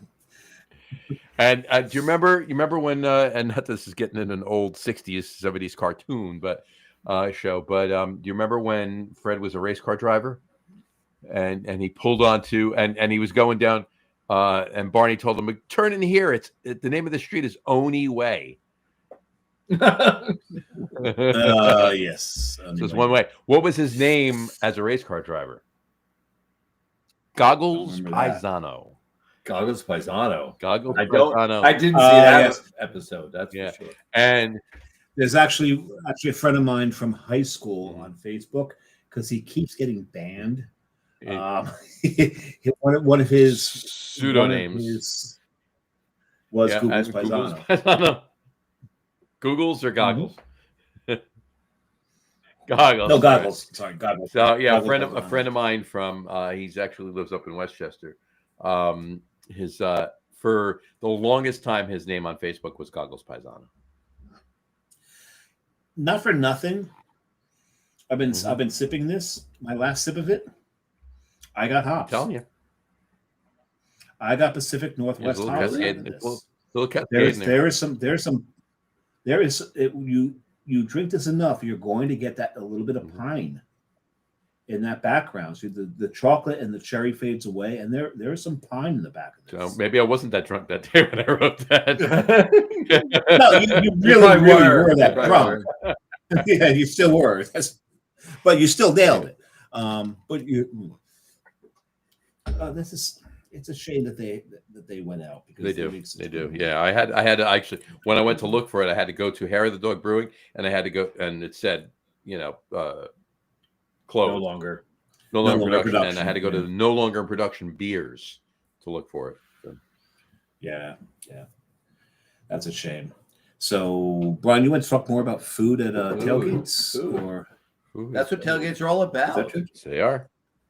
It is. It's about the food. It's about the drink. It's about the camaraderie. It's about the anticipation of the game. And it's about either the after the game. It's either the elation or the commiseration. Yep. Correct. I agree. Yes. It's either drinking the pain away or celebrating. Either way, it's an excuse to drink more. 6-1. But that's one thing I don't do. Once I go into the game, I don't have another thing to drink. Well, because it's about $25 for even when I come out. Even when I come out, I just got to drive home. Yeah. You got to drive. I will. It depending on how long we're staying. Like, I mean, years ago, and I haven't done this in a while. Years ago, I remember tailgating like for a 1:00 game. Came out at 4, whatever. Right. By the time we got back to the cars, it was like 4:30, maybe a little later. And you listen to the other game. You listen to the other game, and you tailgate, and you stayed there till 8 or 9 o'clock, and then you left the parking lot. They kick you out. They kick us out now. They kicked you out then, but I mean they kicked you out. It was like 9 o'clock for a 1:00 game. They kicked you out, right? So because they got to clean the lot, and you know what they do. So, but in any event, then I'd have a few things, and I would sit. I wouldn't have for a good hour and a half before I left. At that point, I wouldn't have anything to drink, and I wouldn't do it heavy after the game either. I don't drink inside. There's nothing in there that I want. There's nothing in there I want. Why should if I have anything to drink inside? It's water or whatever. Yeah, I bring 2 waters in with me. Mm-hmm. And why should I pay for a case of beer for 1 beer? Right. Yeah. Well, I was at a Met game last Tuesday night, and I bought a $10 bottle of water. Yeah. I remember one game. We were going to we had actually brought sandwiches. A friend of mine, his father-in-law had season tickets, and we went to this game. It was against the Cowboys. Game against the Cowboys. They're either really good or really bad. There's no in between. So we brought sandwiches with us, and we were going to hang outside the car, but it was raining. So we're drinking in the car, and I brought a bottle of Black Ops. $7.50. Okay. Yeah. So I have one more. We killed the bottle somewhere. So we killed the bottle of Black Ops, and I've always maintained that Brooklyn Brewery has always understated the ABV 100% on that beer. It is that beer. It's high test. I think it's 25%. It's what are they listed at? It's 10, 9 or 10. There's no way that friggin' beer is 10. There's no way it's only 10. So when we finish it off, we head into the game. My friend, I called him the Duck because he went to Oregon. He's tanked. He's absolutely tanked. And at this guy right here, he severely underestimates the ABV of that. Yes, that guy right there, the gentleman on the right.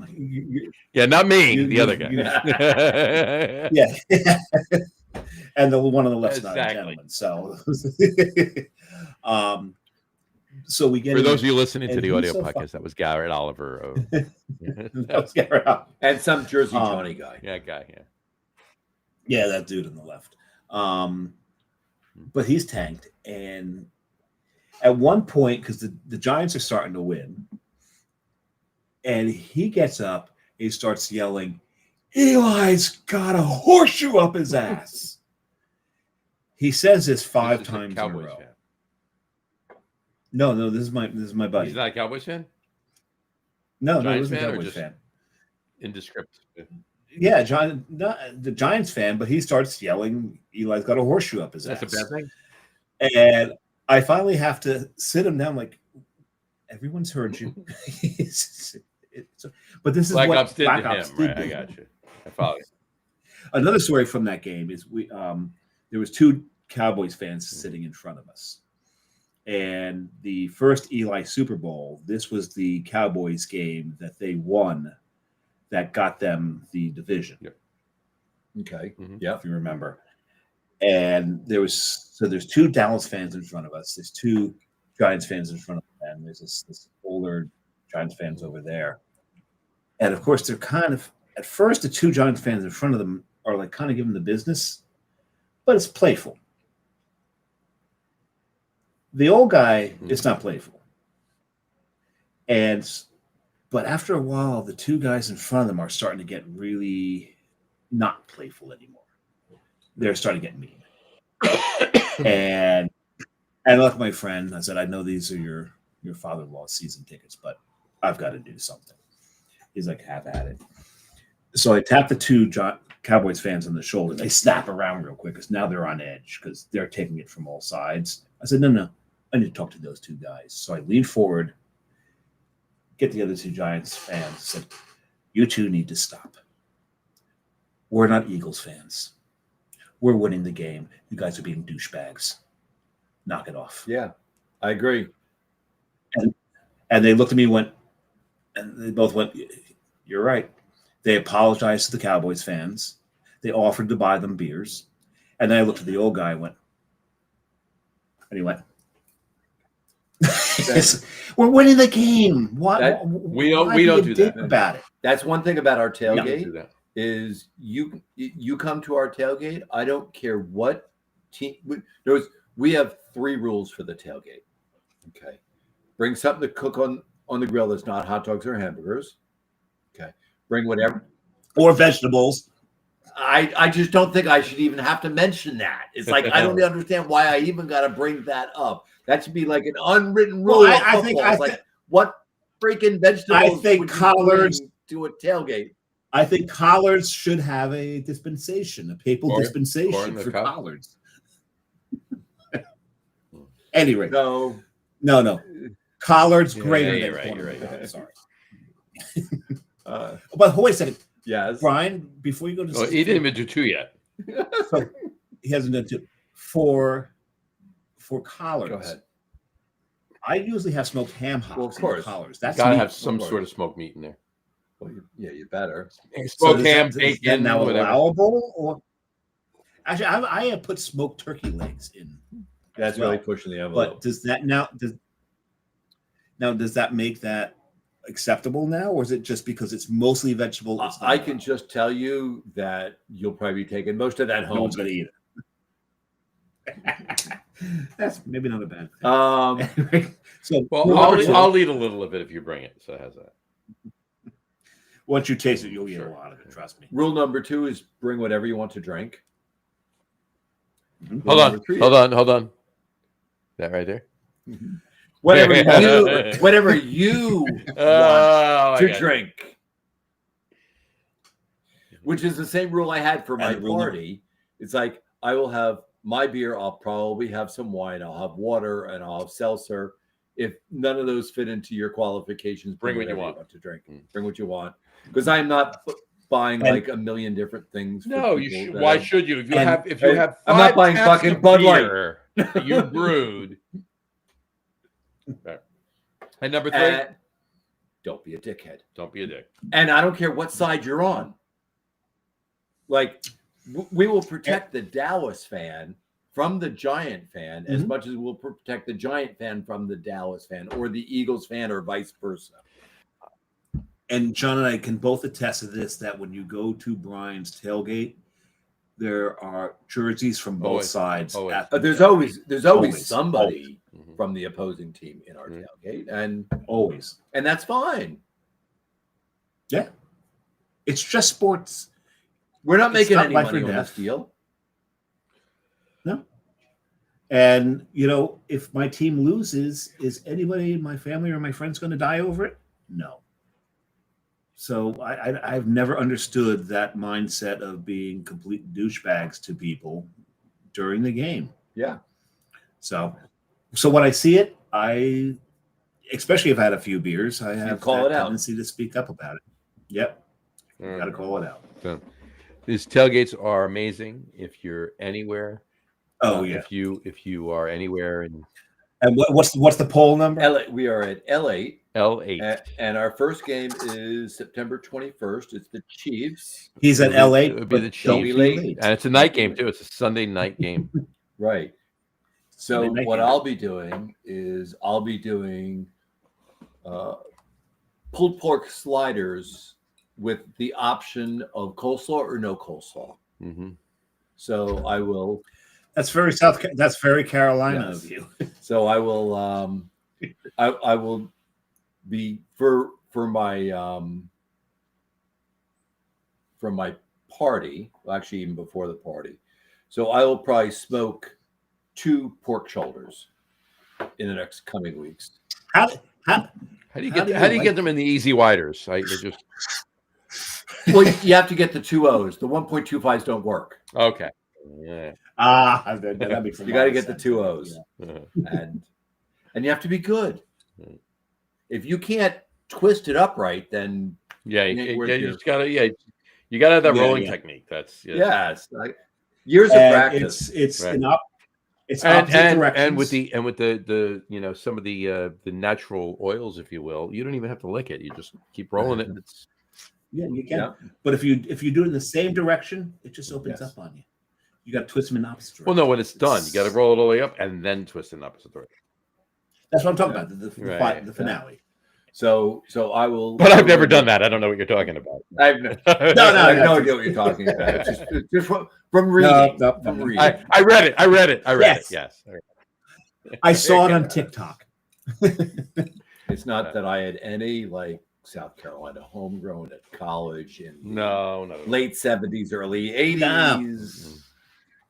No, that wasn't the time for it at all, was it? Not at all. No. There was none of that back then. No, Are you kidding no, me? no.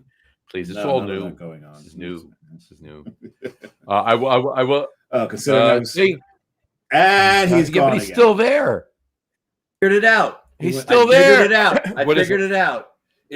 So there is a glitch in this wire. So what I did is I moved my leg, which slightly moved the wire that is connected, that I'm hardwired to my router, Okay. and it went out. For the briefest just second, weird you're that it gone doesn't and you're right jump. back because you don't leave. Because here's the thing: No. people have dropped before, right?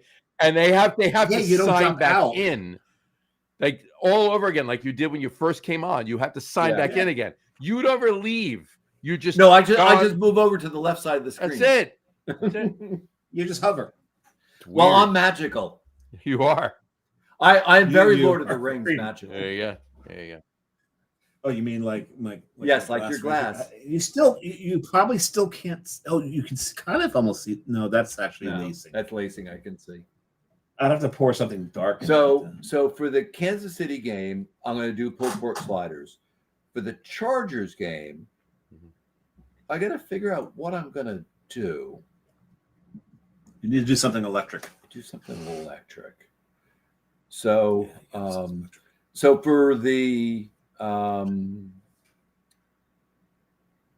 let's see. I'm just looking down the schedule. The Packers game. Mhm. Oh, John's probably going to that one. What jersey will you be wearing, John? Are you going to split a jersey? Giants, So- please. For the Packers game, that's the closest home game to Thanksgiving. So that's going to be the smoked Fri- turkey or deep the fried turkey. Deep fried turkey. So I will deep fry a 20-pound turkey for that one. Mhm.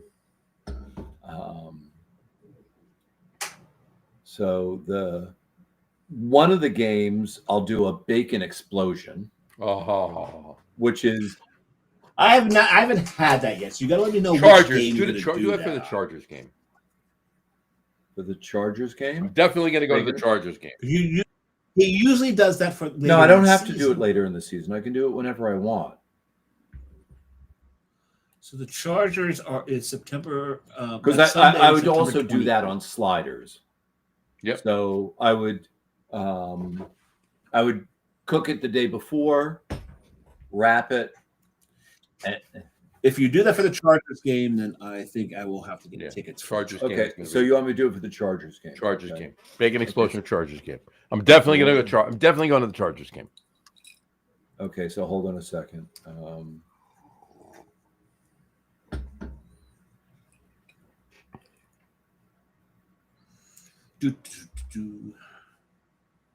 Okay, so I just texted myself to do Bacon Explosion for Chargers game. There you go. So I'll make a big bacon explosion. So I'll do a couple pounds of bacon. Nice. So I'll do. So while you talk about, I've heard this. Bio break. Go for it. My first bio break. Yep. So I will do. It's basically cooked bacon wrapped in sausage, wrapped in raw bulk sausage, wrapped in raw weaved bacon, and then smoked for a couple hours. So it's so good. I already have the bacon, and the sausage is from my brother's friend from North Carolina. So it's basically not homegrown, but like freshly farmed hog. Freshly farmed, yeah. Yeah. Not like grocery store pork. So, and it's Carolina breakfast sausage. So it's very flavorful. Very, very flavorful. Yeah, I have to find that. There you go. I took a picture of it. I took a bite of it already, but that's Bacon Explosion right there. On a slider. On a slider bun there, yeah. On a slider. So it's a rarity. It shows up maybe once a year, maybe less. Yeah. This was from this was from like 6 years ago. Yeah. Well, you got to come to more fucking games. No. I've had it since then. This is the pictures from 6 years ago. Okay. So I'll do that. Let's see. So pulled pork barbecue, bacon explosion, fried turkey. 1 week I'll do ribs. The last game of the year, I make a stew. The stew. That's January, the last game in January. So that game, that stew, I start with 15 pounds of meat, 10 pounds of potatoes, 3 pounds of onion, 2 whole stalks of celery, a whole clove of garlic, a half a gallon of stewed tomatoes, a whole ball, yeah. An entire bulb, yeah. Bulb. Yeah, not one little tiny little clove, no. Yes, say a whole clove. Wow, that's a lot. 8 ounces of Frank's Red Hot sauce. 8 ounces? Well, the recipe. No, that's fine. That's fine. Dave would the recipe calls for 24. Dave would put 8 gallons of Frank's Red Hot. Yeah, so the recipe calls for 24 ounces, but that would be like insane. Dave would make the stew with the base Frank's Red Hot. So. Yeah, no stewed tomatoes. He just used Frank's Red Hot and call it. Several pounds of carrots. Then several pounds of carrots is much better than several pounds of parrots. So. Yes. and then I will cook it overnight, because I will start cooking it at like 4:00 in the afternoon. Then let it simmer overnight on the stove. Sure. And simmer then I will bring it to the game and put it in a double boiler, so it continues to simmer during the entire tailgate. So by the time that you're eating it, it has, I don't know, 24 hours of simmering. The meat is like fall apart tender. It's amazing stew. And I end up with a boatload left over for myself. Unless That's somebody not a bad brings thing. a big Chinese food soup container. Some Tupperware. Well, one of my friends chips in on it because it's. I mean, this is like $150. Of course. Okay. So one of my friends chips in on it, so he gets to take a big Tupperware container home. I'm like, no problem. You want to chip in that much? No problem. It's funny because he one time says, I'll pay for it. I'm like, you really don't want to pay for it. And he handed me a $50 bill. I'm like, yeah, that's not even. It's like, Okay, so I just got a message asking if we're going on tonight. We are broadcasting, are we not? Well, we have two people that are viewing the show right now. So okay. So yeah, because Doug just asked me if we're going on. well, at 9 o'clock, it's a little late to be on. asking if we're going on. Well, I just noticed that it was 8:45. Well, it's still 8:45. It's still like, yeah, and 8:45. I So would I have don't- given up if you are not. we are. Hold on. Nope. We're not on. We are on YouTube. We are not on Facebook. We're not on Facebook. That's the problem. I was No wonder we wondering. haven't had any comments. I'm not there. You're not there. I would have had like 20 comments by now. Hold on.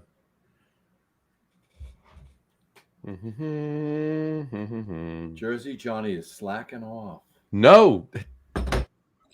No, it's not him. I can tell you that right now. Not to say that Jersey Johnny ever slacked. No, I slack from time to time. He's got his moments of slacking. See? You He's can beat me massive. up in a month. Okay? All right, no. It's all right. For those of you that are just joining us on Facebook, we'll share the link from YouTube so you can rewatch the whole thing. But for some reason, this glorious, cheap service that we use. You get You what you pay folks. for. We've been on YouTube since we started the show 1 hour, 37 minutes, and 51 seconds ago. But My counter says 55 56, seconds, 57, 58, 59, 138. There you go. Mhm. There We you can go. do this all. I am going to disappear for a moment. So please disappear for a moment. Go for it. But yeah, so this was not, for some reason, it showed that we went live everywhere, and then we weren't apparently. So there you go. So but those of you now, yeah, we're live now. I don't know why it didn't go live. This service sucks. And anybody from Restream listening to me, I don't care because I'm paying you to do a service, and we're paying you to do a service, and you're fucking it up. So we apologize. Anybody that is right now tuning in and sees this on Facebook, we apologize. We have not been on Facebook. The show's an hour and 39 minutes in. And a thank you to Doug for pointing it out. We've been on YouTube since we started the show, but it never showed. I had to actually go look to find us, to find out that we weren't on Facebook, and now we're on Facebook because I just had to click one thing and went on Facebook. But it shouldn't have needed to happen that way because it was posted for the show. No. So, yeah. Restream, hold on. I got a present for you. Hold on. I got it right here. Hold on. Right. There you go. There you go, Restream. Oh, I saw that. There's a favorite phrase of mine that comes to mind. Scum lapping shitbags are great phrase. We might be getting kicked off of Restream soon. Hello, gentlemen. So we might have a GoFund. We may have a GoFund. GoFundMe for. We need to go back to StreamYard that charges $37,000 a month. And also we do need a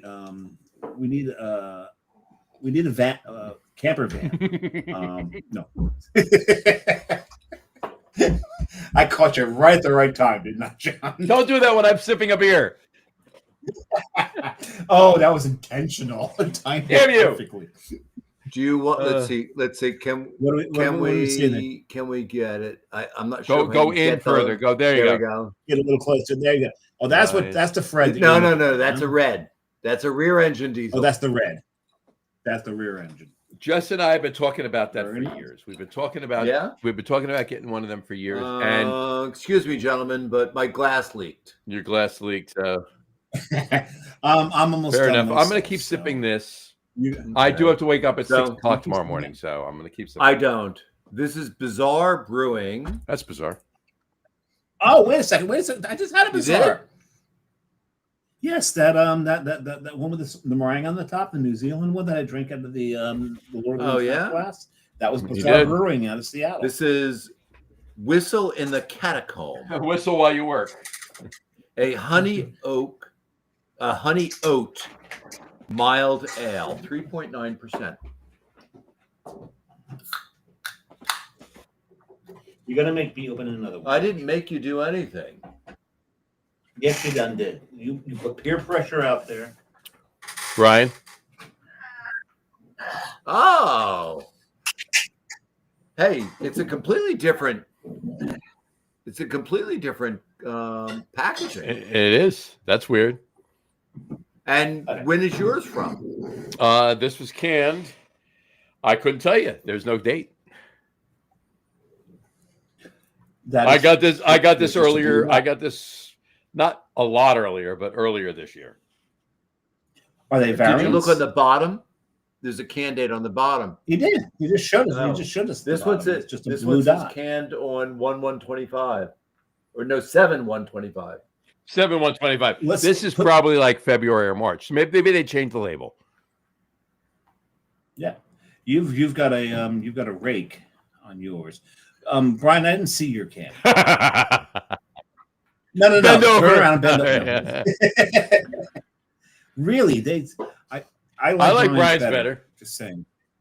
Brian's can's better. I mean, I'm sure the beer. My can's always similar. All right. Sorry. Okay, so you're forcing me to open this. Double boat. This, John, you missed the 14th anniversary party. I did, and I would like to find a can of that. So if either you or Al or Matt want to save me a can of it, that'd be great. Or hold on, I can say his name once. Or Augie, one of you. None of us like you that much. That's true. No, I'll save you a can. I'll save you a can of that. So as anyone knows, Carton Brewing for their anniversary always puts out before their anniversary. They always put out. No. It's not just on. It's not just on. Is that like Sex in the Glass? No, that's not right. Exactly. That is so untrue. They always put out, not just in their. Well, there's the opening. It took us an hour and 43 minutes, but I found the opening. There you go. But this one, no. So what they do every year for their anniversaries, they put out a double version of Boat. They refer to it as "You're going to need a bigger boat," and there's all that fuckery that the owner likes to do. And this time he went back to almost to roots, where all he did was double dry hop the bigger boat, rather than throw a whole lot of adjuncts into it. And I think he fucking nailed it this year. This is one of my favorite SSs because it's always an SS something, right? Because and of course it's to play on Jaws. You're going to need a bigger boat, and I really, really enjoyed this. This was one of my favorite beers that I had that night. As you say, Catulo, Matt, Carrie was with me. Mark Dale was there. And we just had a great friggin' time that night. Matt was opening vintage shipwrecks. So we had a blast. Yeah, I saw everything you were doing. So, John, I will save you a can of this. I think you're going to really enjoy this. Oh, you can even see it right. You can even see what I was talking about right here. It says right there. Need a bigger boat series. Right there on the can. Yes, I agree. So I saw this comment. I commented on the show. I'm going to put it up too. There you go. There you go. You know, if Sorry, everyone. Restream apparently sucks. See, if I wasn't, we got to look at this. If I wasn't a guest, I would have been texting you and say, "Where the fuck are you guys?" Like Doug was being patient. Well, you know why Doug was probably being patient because we weren't on last week, so maybe he was like, maybe. Yeah. But Brian, like by 6:45, 7:15, he'd be like, "What the hell's going on? Come on, I want to drink. Let's go. What are you doing?" Hey, jackass! Hold my beer up. Come on. I live vicariously through your guys' show every Tuesday. It's a reason, which is why we said, hey, you know what? I live vicariously through the show too, even though I'm on it. And Brian has other excuses on Monday, Wednesday, Thursday, Friday, Saturday. Well, hey, hold on, hold that thought, Brian. Don't forget it because I want you to say it. But I want to say something to Dave right now. All right, you're wrong to a point. You're wrong. Okay, because last week. And you weren't on because you were on vacation and because you're kind of taking a step back. But last week during the cocktail podcast, I was not taking a step back. No, you were taking a step back from the show, not from drinking. But but I was like, during the cocktail podcast, Mr. Boak was on. Not on, but he was commenting and drinking. Oh, from the cocktail, right? Because you blew me off on Tuesday. I didn't blow you off, but we weren't on. Like I said, right. He was on vacation. I'm at a Met game. So there you go. Right, you blew me off. He was again. I was where was so well, that was the annual August day off. That's what that was. Right. So and we usually are on vacation together, not together, but at the same time in different places. But yeah, Dave, we don't make each other that much vacation together. And I don't blame you. But Dave decided to go later in the month. So during the week that I was on vacation, Dave did the show by himself. Although I was on it for 5 minutes, but that was about it. Yeah, you were. I think on that day that we were off, I think I may have been at Delirium Cafe. I think you were. Actually, I think you were. Quit showing off. Yeah, there was a Delirium. And so the cocktail show. Not for nothing. I brought in the PA Hollow right distillery. I think you did. Hold on. Yeah, we did because we talked about New Hope. We talked about free will and that. Doug Smith commented. He goes, "Are you serious? Will Dave participate in the pending Tiki Cocktail Show?" Yes. By the way, we're doing a Tiki Cocktail Show soon. It's not the next show, but it's coming up. So we talked about Margarita. National Pina Colada Day was about a month ago. And they said, I'm actually getting back into tiki culture. There you go. Just remember, the cursed tiki, we're going back to the Brady Bunch here, the cursed tiki that, what was the older son's name? Greg. I just lost it. Greg wore surfing. And then he wiped out during surfing. And he hit the reef and all hold that. on, and this was while they were in Hawaii. Okay. Hawaii. And who else was a guest star on that show? It was Don Ho. No, Don Ho was on it. Yeah, you're right. He absolutely was. And somebody else. No, David Jones. No, that was Girl, look what you've done to me. No, you can't do that. A whole different show. Vincent Price. Oh, that's right, he was. So, but at any rate, so with a pina colada, dating ourselves. This is called dating ourselves, folks. Yes. Well, that's rather private. So dating yourself. Hey,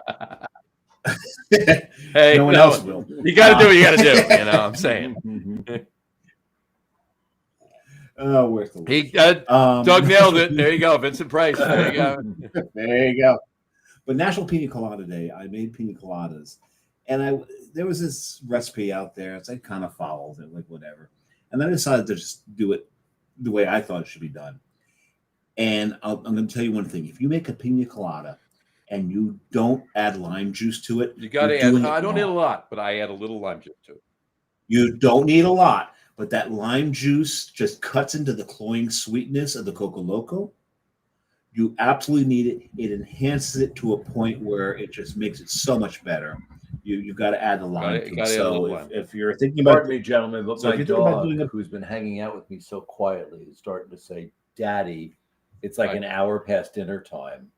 So I'm going to bring her upstairs. And I'll be right back. You got it. I will stay on headset. There you go. We'll be here. Camera. That's awesome that he has a wireless headset too. So hold on a second. So I've got a wireless headset. I just here for this show. Is Jessie? There she is. There she is. Hey, sweetie.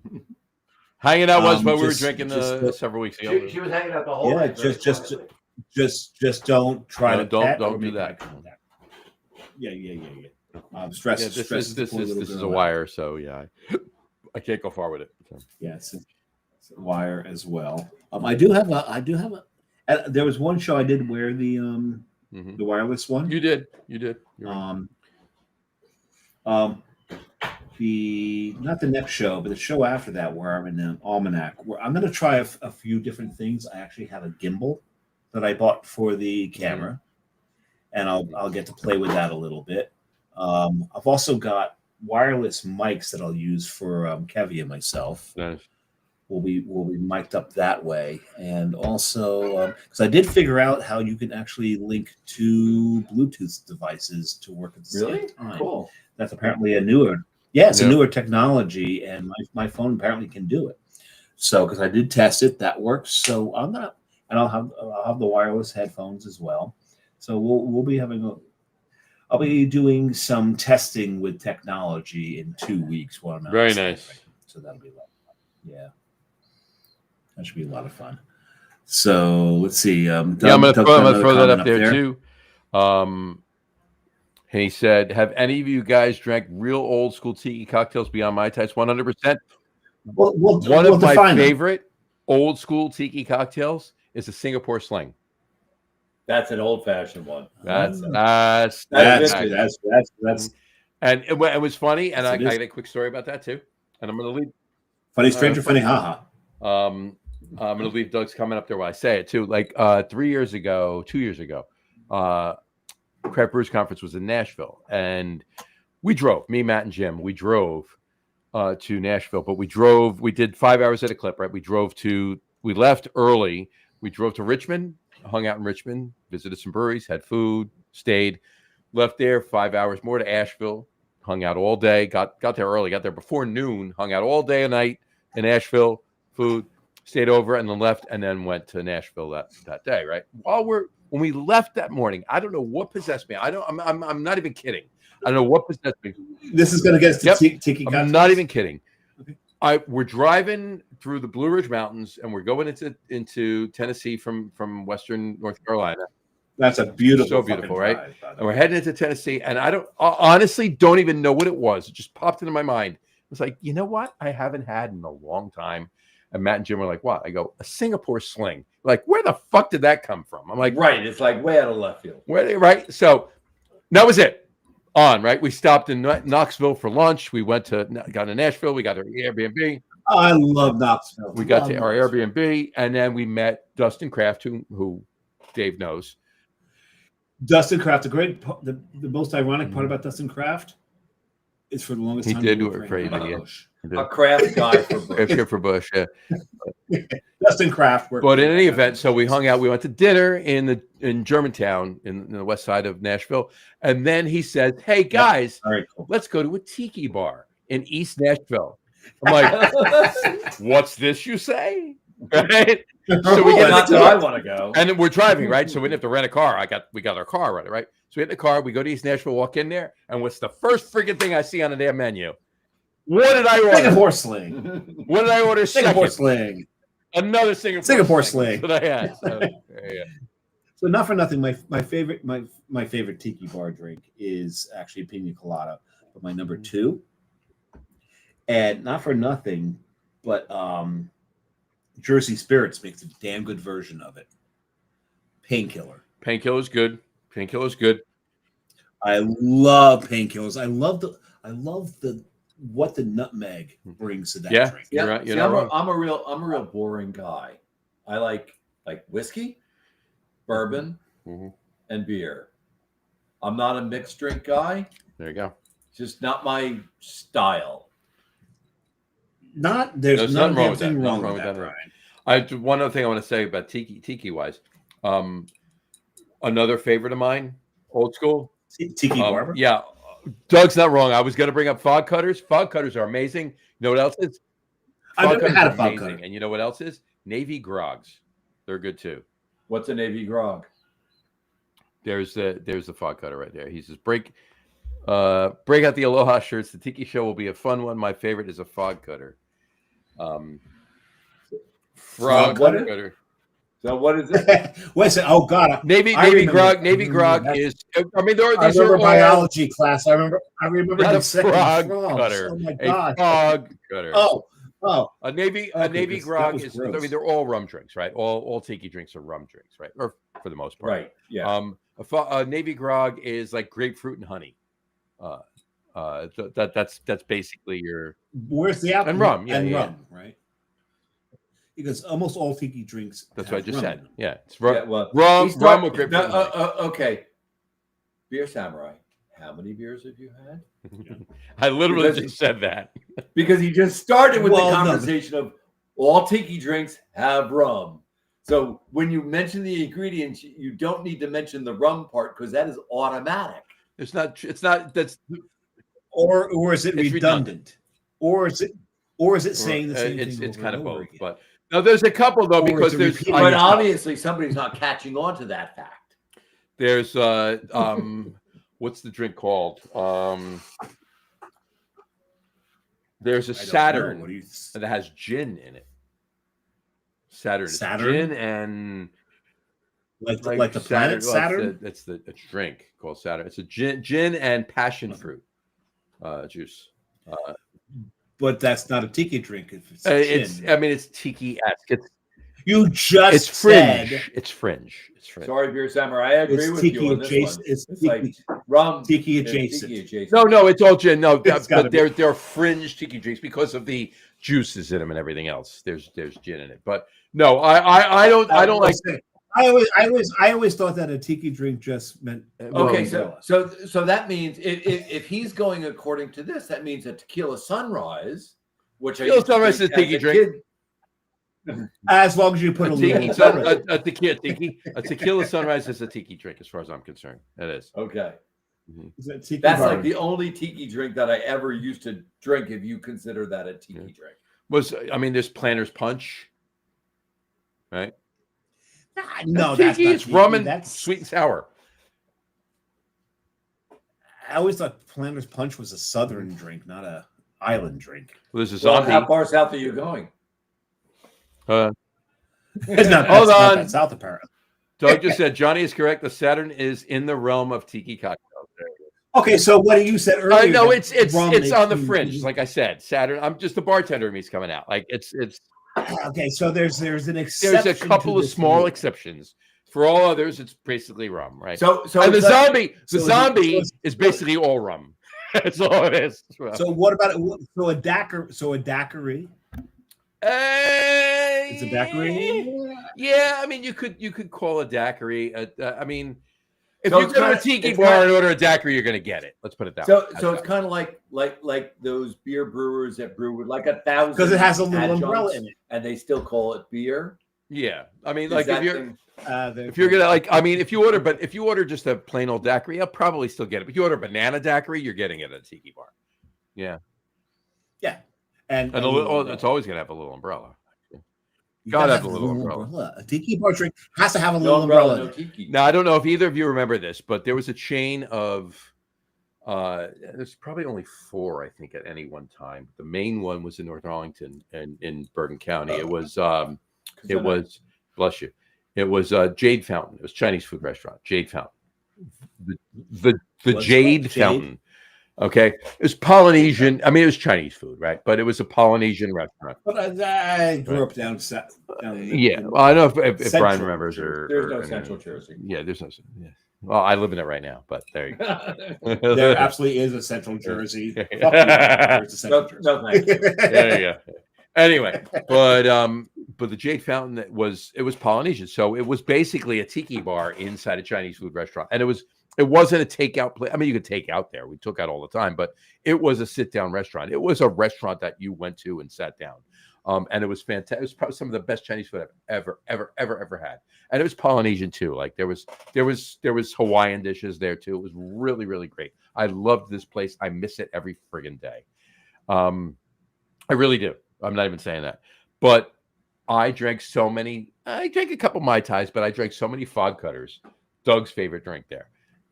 They made the best. Nick, the bartender, he made the best fog cutters.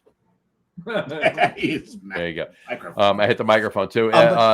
Doug just commented, Jeff Barry's Grog Log is a great book of all tiki cocktails worth picking up. I'll have to do that. Okay, write so that down, so a couple things here. When you're talking about that Polynesian, I just to my mind, Lee's Hawaiian Islander came. Oh yeah. Okay. So my question is a Scorpion Bowl? No. Why not? Because there's no little umbrella in it. Scorpion Bowl. I mean, if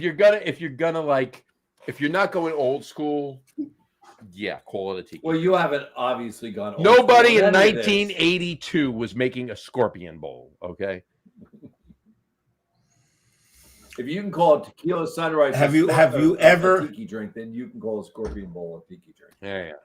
Have you ever been at a restaurant, a Polynesian restaurant, Chinese restaurant, whatever, and drank 2 Scorpion Bowls yourself? Not at all, ever. Sorry. Yeah, I'm sure you did. I can picture that too. I did it once. I've never had one entire Scorpion Bowl myself. I've split it with. I think the most of any one Scorpion Bowl I've ever had was a third. So I was at this one restaurant, and we were with another couple, and this was one of the many times where the wife has explained to the husband, do not try to keep up with him. Because I ordered a Scorpion Bowl for myself, and my friend who has since passed away due to cancer, fuck cancer, he ordered one himself, and his wife made me carry him to the car. This is your fault. You're bringing him to the car. Like, hey, I didn't order it. He ordered it. It's not my fault. It was his fault. But she blamed me, so it's like, well, you got to do right? You got to do the right thing. You got to do the right thing. So I deposited them in the back seat as you should, because putting them in the passenger seat requires way too much manipulation of the just throw them in the back seat. Yeah. That's it. Just throw them in the back seat. I asked her to pop the hatch. She goes, no, put them in the back seat. It would be much easier. Here's a question for you. But no, put up Doug's comment. Hold on. Yes, it is. Scorpion Bowl. Vindicated. There you go. Yeah, but Doug, was this in the late 70s, early 80s, was a Scorpion Bowl a tiki drink? That's my point. Exactly. But the thing about it, but that doesn't. I know. But the thing about a Scorpion Bowl, you don't, even though there's 3 or 4 liquors in the damn thing, you don't know they're there because there's about 85. It's all you're just drinking fruit juice and getting fucked up. That's all you're doing. It's pretty much. Well, in college, we used to drink what we would call purple Jesus. Purple Jesus, explain. So purple Jesus is Hawaiian punch. Wasn't that a flavor of Mad Dog 2020? No, much stronger than that. Only in the Bible, Bill. No, because it was either Hawaiian punch or high C and grain alcohol in a cooler. Oh, yeah. Good. Everyone did that in college. It just depended what flavor you had at the time. Doug also just said, get the Grog Log. It's a Bible of tiki drinks collected from old school tiki bars and Polynesian restaurants and lounges on Chinese restaurants. 100%. Doug, I'm ordering this. I'm going on Amazon when the show's over. I'm ordering that damn book. And he said it was, Johnny. You know what? I don't remember. Honestly, the first time I ever heard of a Scorpion Bowl had to be the early 90s. That's the first time I ever heard of a Scorpion Bowl. So that's my point. The first one. I'll defer to you. But I've never, before like 92, I never heard of a Scorpion Bowl.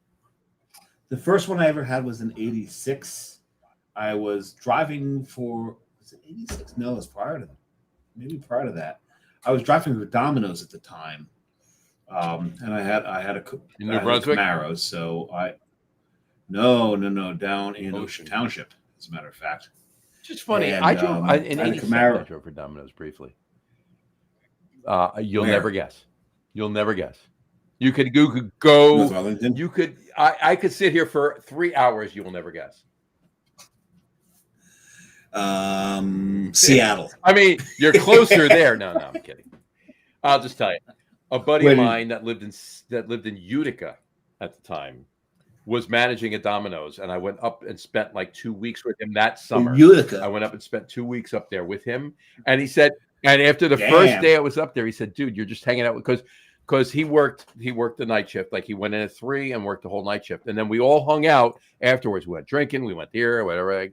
And he says, "You know what? The second night, he's like, dude, let me just hire you, and you can make some money while we're all hanging out because you're just sitting in the Domino's while we're hanging out before we go drinking." So I literally, for a week and a half, I was a driver for Domino's in Utica, New York. Okay, so Scorpion Bowl. Okay, Yeah. Scorpion Bowl, as called for in his bartender's guide from 1947. Oh wow! His Scorpion 47 punch was meant to serve 12 people with listed ingredients. with listed ingredients: 1.5 bottles of Puerto Rican rum, 2 ounces of gin. Oh, 1.5 bottles. Okay. Please don't tell me it was 151. They didn't say. Oh my! No. Puerto Rican rum is Ronrico is Puerto Rican rum and is 151. Ronrico. Oh, that's 2 right. ounces of brandy. Bartender. Sorry. 1 part fresh lemon juice, 1 part fresh orange juice, 1 part Orgeat syrup. 1 part Pint. bottles? Probably pint. Gotta be Pint. Okay, that makes more sense. A pint of lemon juice, a half a pint of orange juice, half a pint of Orgeat syrup, half a bottle of white wine. Orgeat. Yeah. Orgy, yeah. Okay. Orgy. Half bottle of white wine, 2 sprigs of fresh lemon. In his revised 1972 I've never had it with Two. wine. I honestly, he dropped the use of gin. I feel horrible about this because I'm not even kidding. And obviously I'm trying to draw back on memory, but it had to be the early 90s. Or maybe it was the late 80s, but I don't remember Scorpion Bowl. I told you I had it don't remember them before the late, like 89, 90, 91. I don't remember. When I drove for Domino's, like I said, I had a Camaro, and that was the time where you had to avoid the noise. Well, that was it then too. Yeah. I can tell you some stories. The week and a half I worked for Domino's in Utica.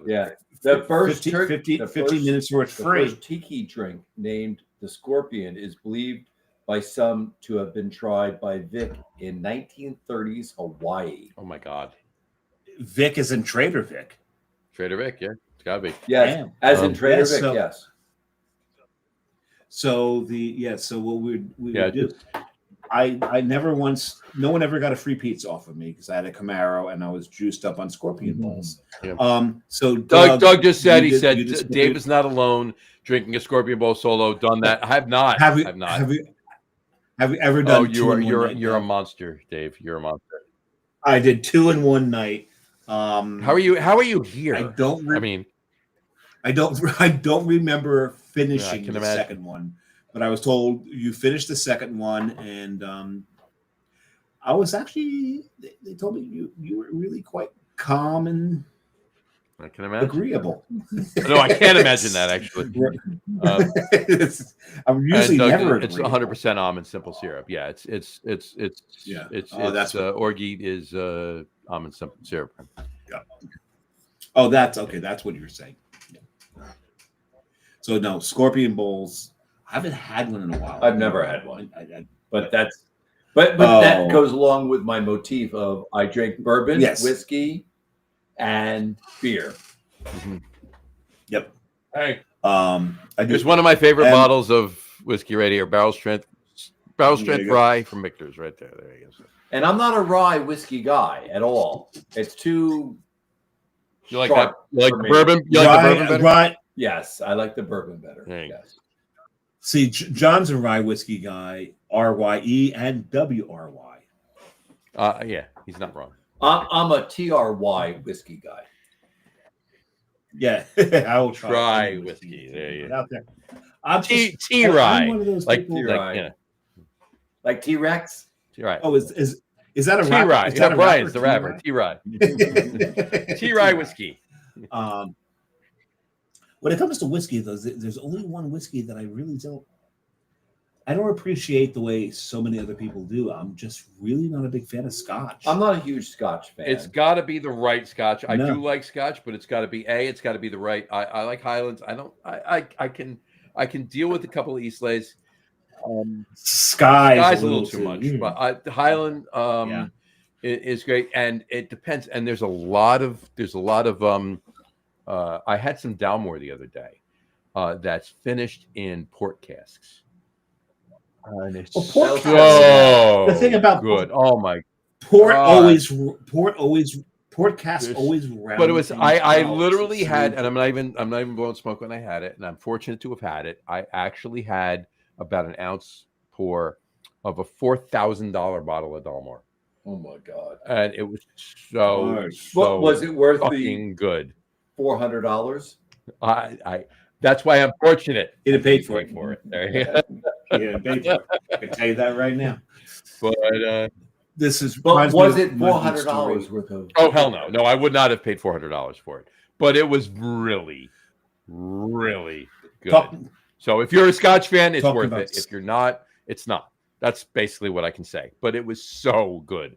So talk about. I'm just saying. Dave's not wrong. I'm not a huge Scotch fan. I'm more of a bourbon rye guy. And gin, you all know that, right? Same. But if the Scotch is right and the barrels are right and the finishing is right and everything else, I can enjoy it. Well, I've got to say, we're talking about Scotch. It reminds me of the story of my friend Kevin, who has since passed. I actually really think he drank himself to death. Ooh. Kevin from Cloverleaf. But yeah, you remember Kev. So we're in Cloverleaf. We're at the big table. He did finish a lot of tacos on Taco Wednesdays at 381 once. Well, you have to fill up. Yeah, he was good. He was good for that. But Oli decides to order a Scotch flight. And Oli, anytime he ordered a flight, he would always share with the table. And so he's passing it around. And Kevin takes a sip of one of the scotches, goes, this reminds me of something. There's a flavor in this. I'm like, yeah, it's camphor. He goes, no, not camphor. He goes, remember that stuff that your mom would rub on your chest that wasn't Vicks? Camphor Finique. I'm like, yeah, like camphor Finique. He's like, yeah, like camphor. Oh.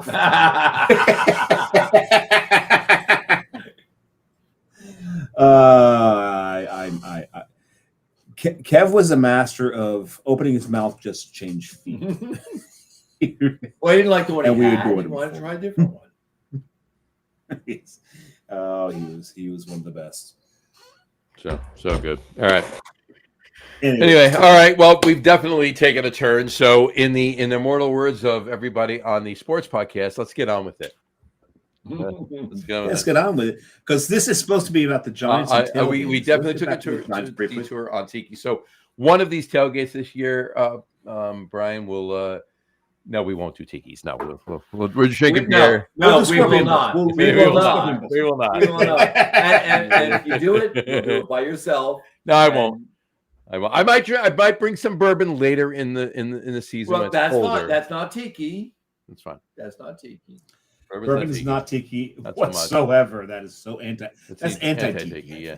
So, but I think it's time. It's time we do our top three. What do you think? I got some hot takes, so we'll do them after the top three. I think it's time for the hot. I think you want to do hot takes first. Then we do the top three. Okay. Do the hot takes. Then we do the top three. Then our predictions. There you go. Season. All right, done. That sounds good. All right, let's do that. Hot takes. All right. Butter hot takes. Here we go. All right. So now. What is that? No. That was a drum roll. No, because I got to tell you, like in the sports podcast, Pete has actually gone out of his way, and he's actually done some like intros for each segment. You said I haven't seen that. So that was my way of saying, oh, that was our intro. So that was me. No, I'm going to actually have him. I'm going to see if he'll do that black beer. So Brian doesn't need to get up tomorrow. That was Stabby. Holy Mountain. No. Oh, Holy Mountain. Like Holy Mountain. Yeah, there you go. Yeah. It was one or the other. It was Lost Abbey or Holy Mountain. Well, you have to realize most of the beers I did were. I've never had a Holy Mountain. They're really good. They do. Most of the beers I did were I've had some Holy relatively Mountains. low alcohol. So, except for the ones that you made me drink. Okay. This is true. You forced we me did into make it. him drink it. We made him buy it, and then we made him drink it. Well, you didn't make me buy it. Like I said the option. Right, did you get a bottle of Don? Did you get a bottle of Don? Yes, he did. Get a bottle of Don, the barley wine. Yeah, he did get a bottle. He got a bottle of the Don. funny looking bottle. Funny looking, the old squat. Right, exactly. Yeah. Yeah, it's a squat, but on steroids. So, all right. So, but like I said earlier, we are. No. I'm going to tell you right now, we're going to do, because you and I are both having that on the final show of the year at the Big Beer Show. Okay, so yes, this is what we're going to do. Sit on that one. You sit on it. This is what you're going to do. Now that show is last show myself, of the year. Dave, Matt, and Al Gattulo. You're going to come on just for that beer. Okay. You're going to come on, have that beer with us, and stay, leave, whatever you want to do. But yeah, come on for that beer. Okay. So I was according just to Doug, we need to mark. Yeah. According to Doug, we need to mark our calendar. And he said, Christmas will come 24 days early for me. Patriots will beat the Giants. Oh, that's December 1st. December 1st. Mark your calendar. Yes. Well, no. Not for nothing. It's regular season. Yes, the Patriots will beat the Giants. If it's the Super Bowl, they're not, Connor. No, not a fucking chance in hell, Doug. Well, no. I'm going to tell you right now, and this is foreshadowing our top 3 list. But I'm going to tell you right now, by December 1st, the starting quarterback for the New England Patriots will be Tommy DeVito. And he will shit all over the Giants. That's what's going to happen. That's what will happen. All right? I'm not saying that I'm not being like on the Patriots bandwagon or anything, obviously. That's what's going to happen. That's what's going to happen. Like Tommy shit all over the Patriots in the last. Like he shit all over the Patriots in the last preseason. Yeah. And then we cut him. And yeah. That was one of his best games ever. And Coach Rabel picked him right up. And then he gave the finger, and then he laughed. I'm assuming at what I said. I can only imagine. There you go. But Doug, we'll talk about this on March 30th and on December 2nd. That's what we'll do. All right. We shall see. Yeah. Hot takes. All right. Answer them in whatever order you want. It doesn't matter. Here we go. No, we always let the guys go first. So, Brian, any of these? You're first. Dave second. Here we go. All right. Hot takes. I got 5 of them. Here we go. All right. Number 1. Giants 2017 or Giants 1986 team? 86. There you go. 86. Right. That's not even you don't even think about it. No. Fine. Giants 2017 or Giants 2011 team? 7. I don't. 11. Difference on that one. Right. Fair enough. I got 11 on that one. Fair enough. Yeah. Giants 86 team or Giants 90 team? 86. Remember, 86, 90 went 10-0, lost game 11, as did the 49ers, and game 12 was billed as Super Bowl 24.5, if you remember that. Still 86. I'm sorry. The 86 I agree. Special 86, team. But I had to put it in there. All right. Yeah. At a tailgate, dogs and burgers. I know we don't do them at tailgates. No, stop. Of these two, I'm giving you. Dogs and burgers or brats and knockwurst? Brats and knockwurst. Well, I think I answered that because you can throw the knockwurst in the garbage. Good knockwurst is good, but there you go. Knockwurst is just big fucking No, overweight it's bologna. flavored better than. And there's nothing wrong with good bologna. This is true, especially if you fry it. Oh, fried bologna sandwich. Or slice it and smoke it.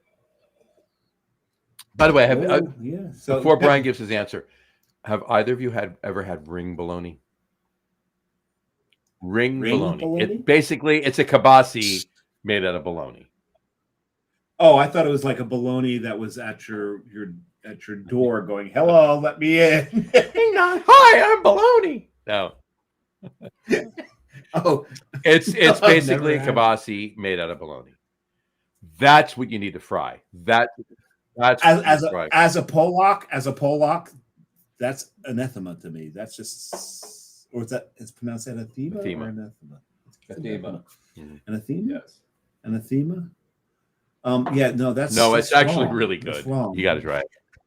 No, I imagine it's good, but comparing it to kielbasa is wrong. Brian, don't ever compare. Oh, no, I'm not comparing it to kibasi. I said it's shaped. No, I didn't compare it. I said it's shaped like a kibasi. No, do not mention that in the same sentence. How else would you like me to describe it? It's shaped like a kibasi. It's shaped in a ring. You That's why I said ring bologna. Don't bring kielbasa into this conversation. It's shaped in a teardrop, but it looks like a sausage, but it's bologna. That's what you need to fry. That's what you need to fry. Fried bologna, regular bologna is fantastic. Ring bologna is amazing fried. It's like a big hot dog. Bologna is a big thing in It's a big thing in it's a big thing in Amish country, correct? It is. Yeah. Yeah. From all the pork houses. Brian, your answer to that: hot dogs and hamburgers, or I think I answered. I didn't hear you. Before you even started. I didn't hear you. Brats? Fuck hot dogs and hamburgers. He said fuck hot dogs. Yeah, he did. I heard that. That's Dave, before you even commented. I didn't even hear you. Dave, what's my answer to that? Talking to himself. Oh no, bratwurst, and if you're going to do the bologna in rings or fry it or smoke it, yes, absolutely. And here we go. Here's number 5. Giants will win 7 or more games, or lose or win 6 or less games. Win 7. What? Giants will win 7 or more games this year, or win 6 or less games this year. Win 7. Or I agree 100%. There you go. Somewhere between 7 and 9. That's my between here and God's ears. Absolutely. This is, and we'll get to the predictions afterwards, and I will make my comment on what you just said. There you go. And Doug Smith just said those 2 Super Bowl losses still hurt. Good. And as much lubricant. Hold on. I just want to point at my shirt just for a second here. Oh, rub that in. I'm sorry, Doug. I love you. You know that. I'm sorry. Doug, and his next comment is. There you go. And then he said, yes, ring bologna is a huge thing in Pennsylvania. Yes, it is. You're right. Amish country, mostly, yeah. So, anyway. All right. Top 3s. Time for our top 3s. Okay. So before let me preface it here. So we brought up Tommy DeVito. Tommy DeVito was a huge fan favorite. He was in New York because let's face it, everything else we had at quarterback sucked so badly that it had a threat to become a black hole. The quarterback situation was just awful, and Tommy, even though he wasn't an elite quarterback per se, functional. He just wasn't. He didn't throw behind all of his receivers. He didn't have a blank look on his face. He was exciting. He had energy, unlike the starting quarterback that we had at the time, who we all can agree we fucking hated. And he had some damn good starts, and his best start was his last start for the Giants. And then he got cut. So we do want to honor Tommy. And Tommy's – so anytime that Tommy was in, what did the fans do? This was the gesture. They did this. Yep. This was the Italian. Yeah. Tommy Cutlets. And we called him Tommy Cutlets. Tommy Cutlets. Because his mom made the best damn cutlets, and she would. Well, so he said. Tea. We don't. I've never had his mom's cutlets, so I can't. Now, hold on one second, though. I will tell you this. And Brian and I were there. Remember 2 years ago at the Monday night Packers game. Okay, we were there. We took pictures there. I had my son with me. Remember? Yep. And we went in. That was the Giants win when Cutlets threw to was it Slayton or no? It was the other kid in the back corner of the end zone for the win. Going down there like a 2-minute drive he did to win the game. Okay. Yep. From what I heard, about 1 or 2 sections away from where we were tailgating with Brian was Tommy DeVito's parents, and they had a shit ton of chicken cutlets. And if you walked by, you got a chicken cutlet. I didn't even know it, but I think if we did, Brian, you and I would have walked over and got the chicken cutlet. Of course we would have walked over. If you knew. Of course you had to. So anyway. So in honor of Tommy Cutlet's service to the Giants for the time he was there, just the fact that he was a fan favorite, and I'm not butthurt that he went to the I'm not. Well, it doesn't affect us. No, not at all. If the Cowboys or the Eagles picked him up, I would have been pissed off. Yeah. I would seriously. That's a completely different story. I would very I'm fine. Very angry. I'm fine. I have several in my jersey closet right here. I have several patch jerseys. And I'm certain he'll spend some time in the North End. Oh, please. If he doesn't, I'll go up there and get him and bring him. Yeah, come to the North End. Get a cannoli. And it would I'll bring him to Modern because I had Modern just a few weeks ago, but he's got to go to Boaks. He's got to go to Boaks. Just try them all. And it would be really great if we could play the Patriots in the Super Bowl and beat him. Yes, yeah, absolutely. I wouldn't mind winning another Super Bowl in my lifetime. It'd be nice. So, but in honor of Tommy Cutlets, today's top 3 is what, John? Today's top 3 favorite Italian chicken cutlet preparations. How do you top like 3 favorite Italian chicken cutlets preparations? How do you want to prepare your Italian chicken cutlets? So, and I mean, it could be, they don't have to be Italian chicken cutlets as opposed, but I think we're going to go there. So That's Italian chicken cutlet preparation. So mostly. Brian, kick us off. Please let us know what you think. So we're going to start with a couple of dishes that my wife likes to make for me. Couple of dishes. That's what it sounded like. Well, it's me and Dave. We're going to start with us. So bunch of drunk ears. Or a drunk mouth. No, I don't think so. All right. A couple of dishes that your wife makes. Go for it. So, pounded flat fried chicken cutlets served over a great salad. Okay. Very simple. Very easy. So Milanese almost. Almost. That might be the healthiest version we will hear on this show. Correct. Tonight. Because there's vegetables involved, even though vegetables are not allowed at your tailgate. Well, that's why they're served at home. So my wife can get me at least some vegetables. Because she knows I'm not getting any. Get some nutrients into you. She cares. So the next version is which means his insurance policy is not high enough. She cares. It's only $500,000, so it's not like that much. You need to up that before she starts serving you bacon salads. I serve myself bacon salads. Ooh, I serve myself. I want one of them. Hold on. So, bacon, candied bacon. Oh yeah. So, maple candied bacon. Maple pepper candy bacon. No, I'll knock the pepper. I want the pepper. No, you need that in there to balance it. The best candy bacon I ever had was at Arcana Brewery. I was there with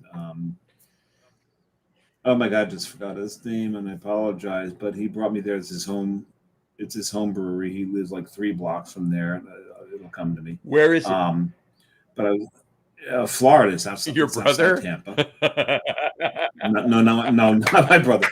What the fuck's his name again? You don't even know your brother's name. No, my brother has never lived in Tampa. I know. Shit, I can't remember. I can picture his face. I can't remember his name. But I went there, and this guy comes in with this sheet tray, and it's covered and all that. He's handing stuff out to people, and finally, my buddy goes, "No, my buddy's cool. Share." And he gives me this piece of candy bacon, and oh my god! So, Bob Lorber, yes, Bob Lorber. That's fucking Lorber. Oh my god! But I would say that neither of you have candy bacon in your freezer, do you? Nope. If I have it, I make it. I have to. If I did have it in my freezer. No, that's it. I make it and I make it and I eat it. I don't save it. I make it and I eat it. You don't make it up. There's no such thing. I have baking candy in my freezer. Candy. Yeah, I know. We had some while we were there. Yeah. Yes. So you did share. So second is chicken cutlets with lemon and garlic and white wine. That's franchise, is it not? You can call it what you want. I just described what it tastes like. That's a chicken franchise. So I love that. I'm doing that too. Like, because I'll say it afterwards. Go for it. Okay, go ahead. Number one for you, Mr. Boak. Oh, I went 1, 2, 3. Oh, okay. So the salad's number one because that's what my wife makes a lot, and I really like it. I'm really okay. So I'm not as disappointed knowing that it's what your wife makes for you because she cares. Right. But the fact that it's a salad with you almost. Well, you have to realize it's Milanese. It's Milanese. It's Milanese. It's chicken Milanese. That's what he makes. You have to realize it's all fucking salad. You have to realize. So last night we cooked on the grill. And I grilled 2 gorgeous boneless pork chops for dinner for myself. Not 1, but 2. Okay. And I cooked a chicken cutlet for my wife. So I eat whatever I want, and every once in a while she sneaks in a salad to make me say that I'm healthy. Because again, your insurance policy is not high enough. So the third, your number 3 dish that my wife makes is chicken cutlets in a white wine gravy with tomatoes and mushrooms. Oh, sounds lovely. Very lovely. Nice gravy. You serve it over rice. It's like yes, it's really good. And these are all dishes that my wife makes, not just ones that I looked up on the internet that are good Italian dishes. Mm-hmm. No, these are ones that my Jewish wife makes for me. That adds a level of beauty to it. All right, Samurai, you're up. You're going 3, 2, 1. I'll go 3. You go 3, 2, 1. Number 3 for me is franchise. That's that garlic, lemon, and white wine. Mm-hmm. Franchise is just, I really think the brightness of that sauce enhances the cutlet. Number 2 is a sandwich, and I came across this when I lived in Plainfield, New Jersey. Back in what was it, the 90s, 2000s. There was this place that made this sandwich, and they called it the Hammer. And the Hammer was a long roll, and there was a cutlet on it, and it was mayonnaise. Oh, gross. Gone. Forget it. Won't eat it. Oh, I love mayonnaise. Cheddar cheese, bacon, lettuce, tomato. Oh, okay. Love that sandwich. Lenwich in New York City makes a version of it, but they do it on a round roll, and I order that every now and then. It's still not as good as the Hammer, but that's my number 2. Well, is that lettuce, tomato? Bacon, cheddar cheese, and mayo. Yeah. Mayo's got to go. And then my number one, and this is no surprise to anybody because, like Scott Wells, the chicken parmesan to me is the ultimate form of the chicken. Oh yes, and you can put that over pasta with Alfredo. You can put that on a hoagie roll, make a sandwich out of it. You can even put out pink sauce instead of the tomato like vodka sauce.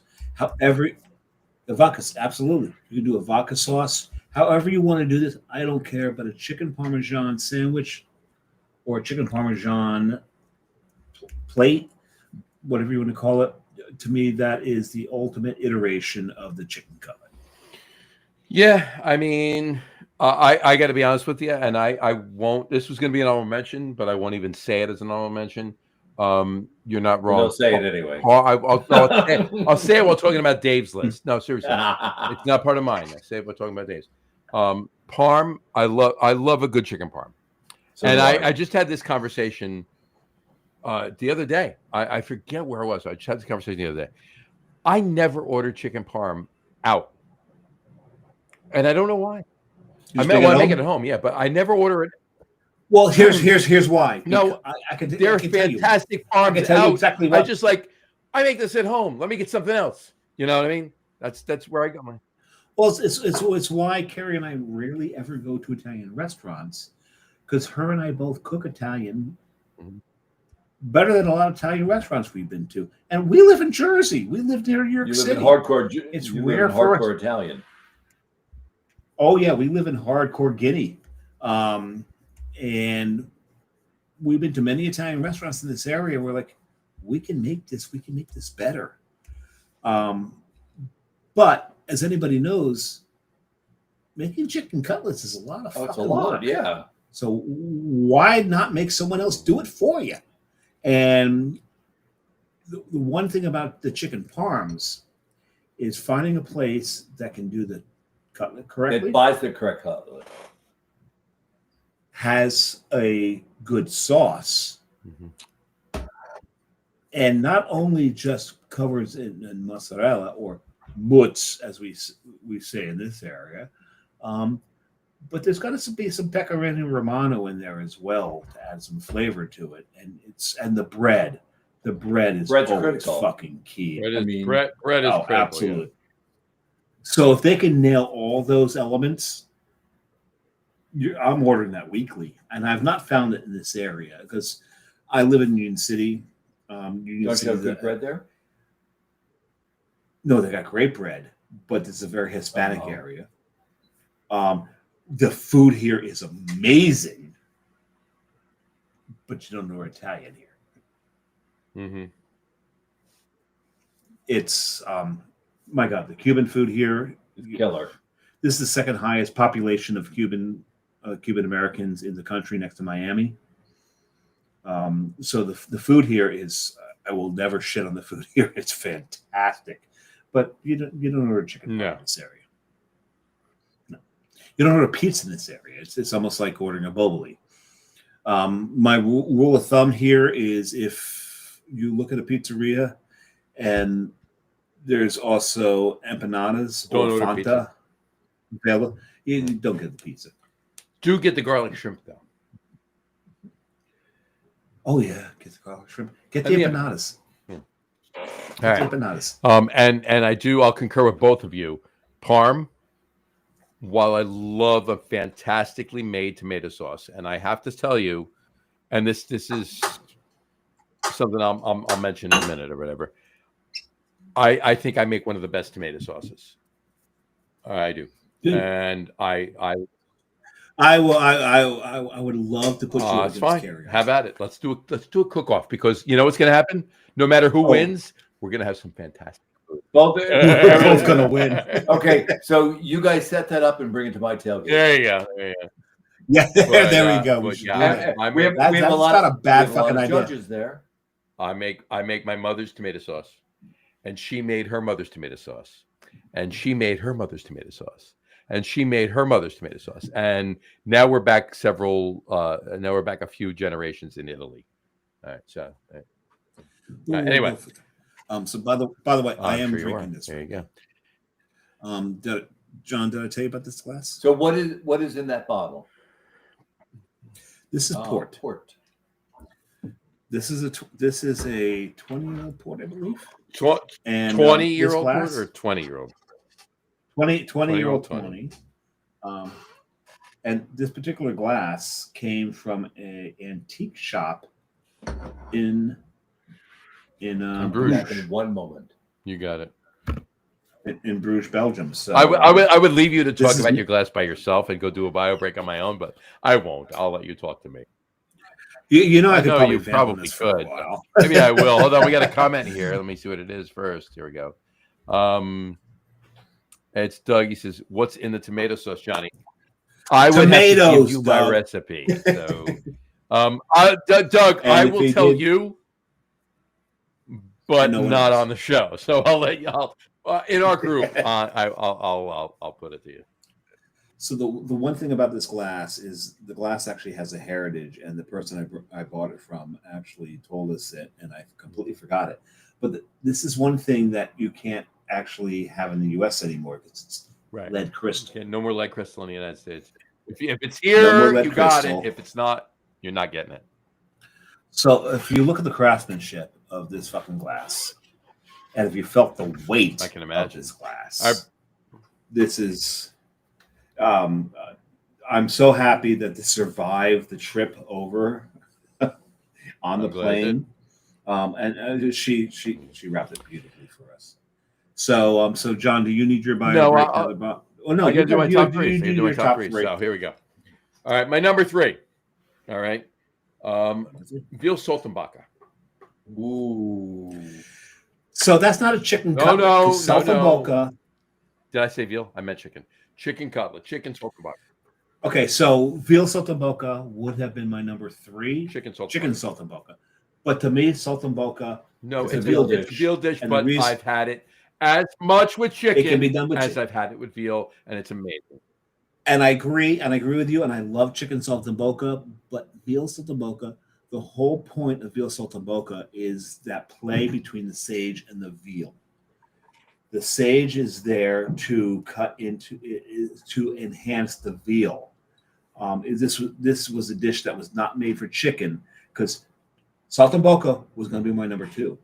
And I agree with you because the prosciutto, the sage, the brown gravy. It's so good. I mean, it's between the prosciutto, the sage, the mozzarella, the brown gravy. You put all that together. You can put it on fucking bologna, and it's delicious. Okay. I don't disagree with you, but if in my mind, and I don't veal, not chicken. Disparage you in any way. No, you're right. It's a veal dish. It's a But if you take, like I said, I've had it. Me, not you, anybody else. I've had it as much as chicken as I've had it with veal. I have as well because I love and it's so good. And it's I will tell you, and you can throw this in an honorable mention if you want, or whatever. I don't care. It just for me because of the prosciutto and the brown gravy and the sage and that interaction with what we just said. Yeah. It just edges out piccata for me. It just edges out piccata. I agree. I do like piccata. And Saltimbocca. I love Saltimbocca. And I don't. I get it. I get where you're going, but for me, it's but I'm one of those left wing nerds. For me, it's my number 3.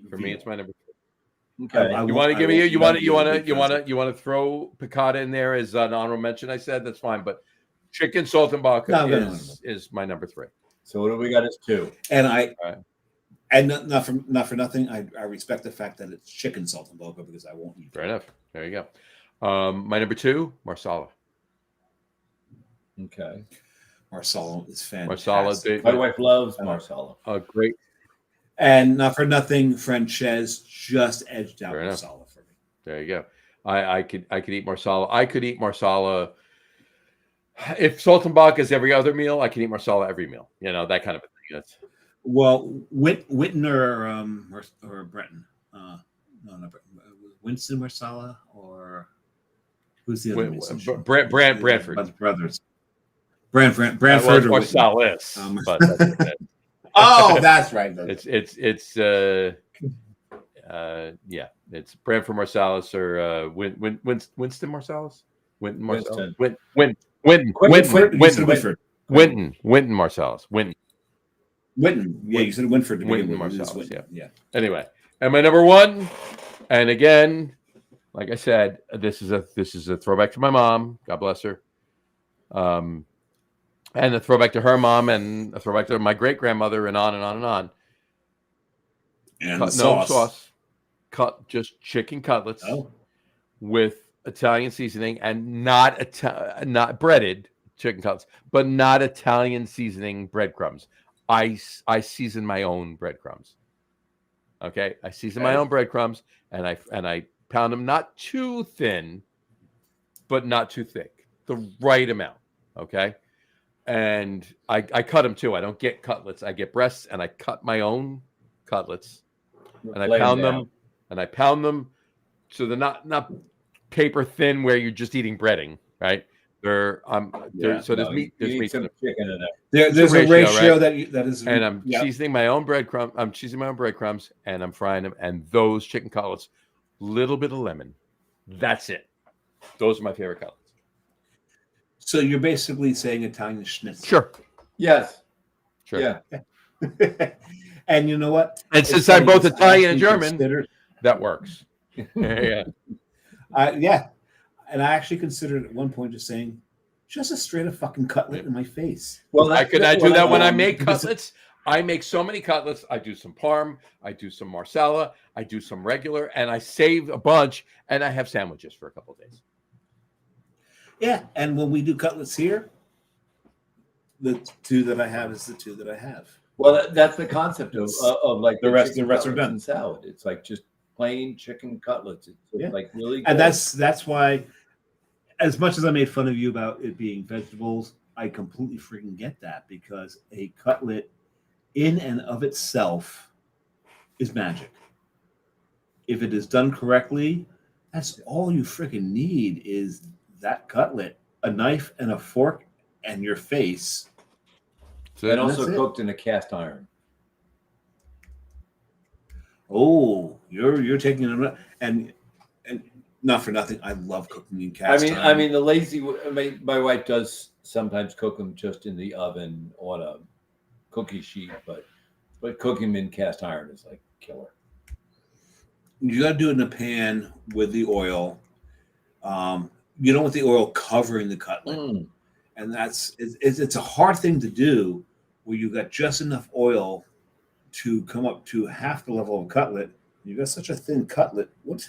It's hard to get that half. So getting that level of oil is not the easiest thing. So doing a cutlet right that's a skill. That's a talent. It's almost magic. Well, my wife is good at it. And Carrie's good at it, and we do cutlets every now and then, and got to get her to do cutlets later in this week, because I need cutlets. And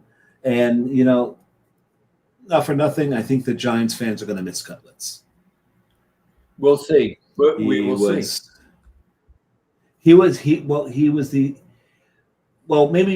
Maybe not. But for last year, he was one of the energizing factors. He was one of the things. But there was no offensive line, so he couldn't. Right. He couldn't do anything. Yeah. But he was one of the positives from last season. He was one of the things that actually, and it's not a positive as far as the stat sheet's concerned or anything like that. It was a positive as far as the energy that was given to the fans. Right. But like, without an offensive line, without a defensive line, I don't really care who your quarterback is. It doesn't matter.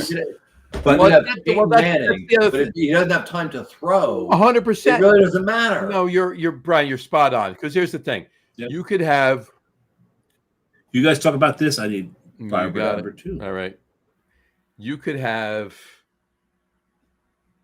I'm not even. Like Doug. With all due respect, I'm not going Tom Brady.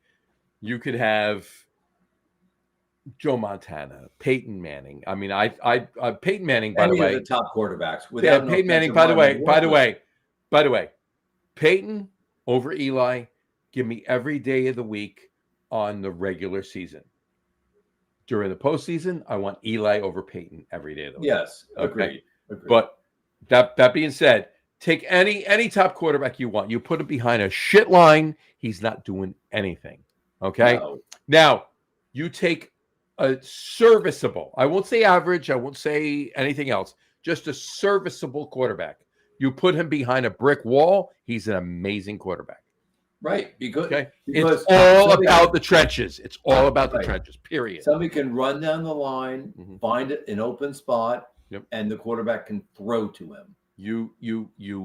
It's all about football. I don't care. If you have 2.5 seconds to throw the ball, who are you going to find in 2.5 seconds? Right. Exactly. That's my point. You can call me an old man. You can say whatever you want. I don't care. Football to this day and every day since is won in the trenches.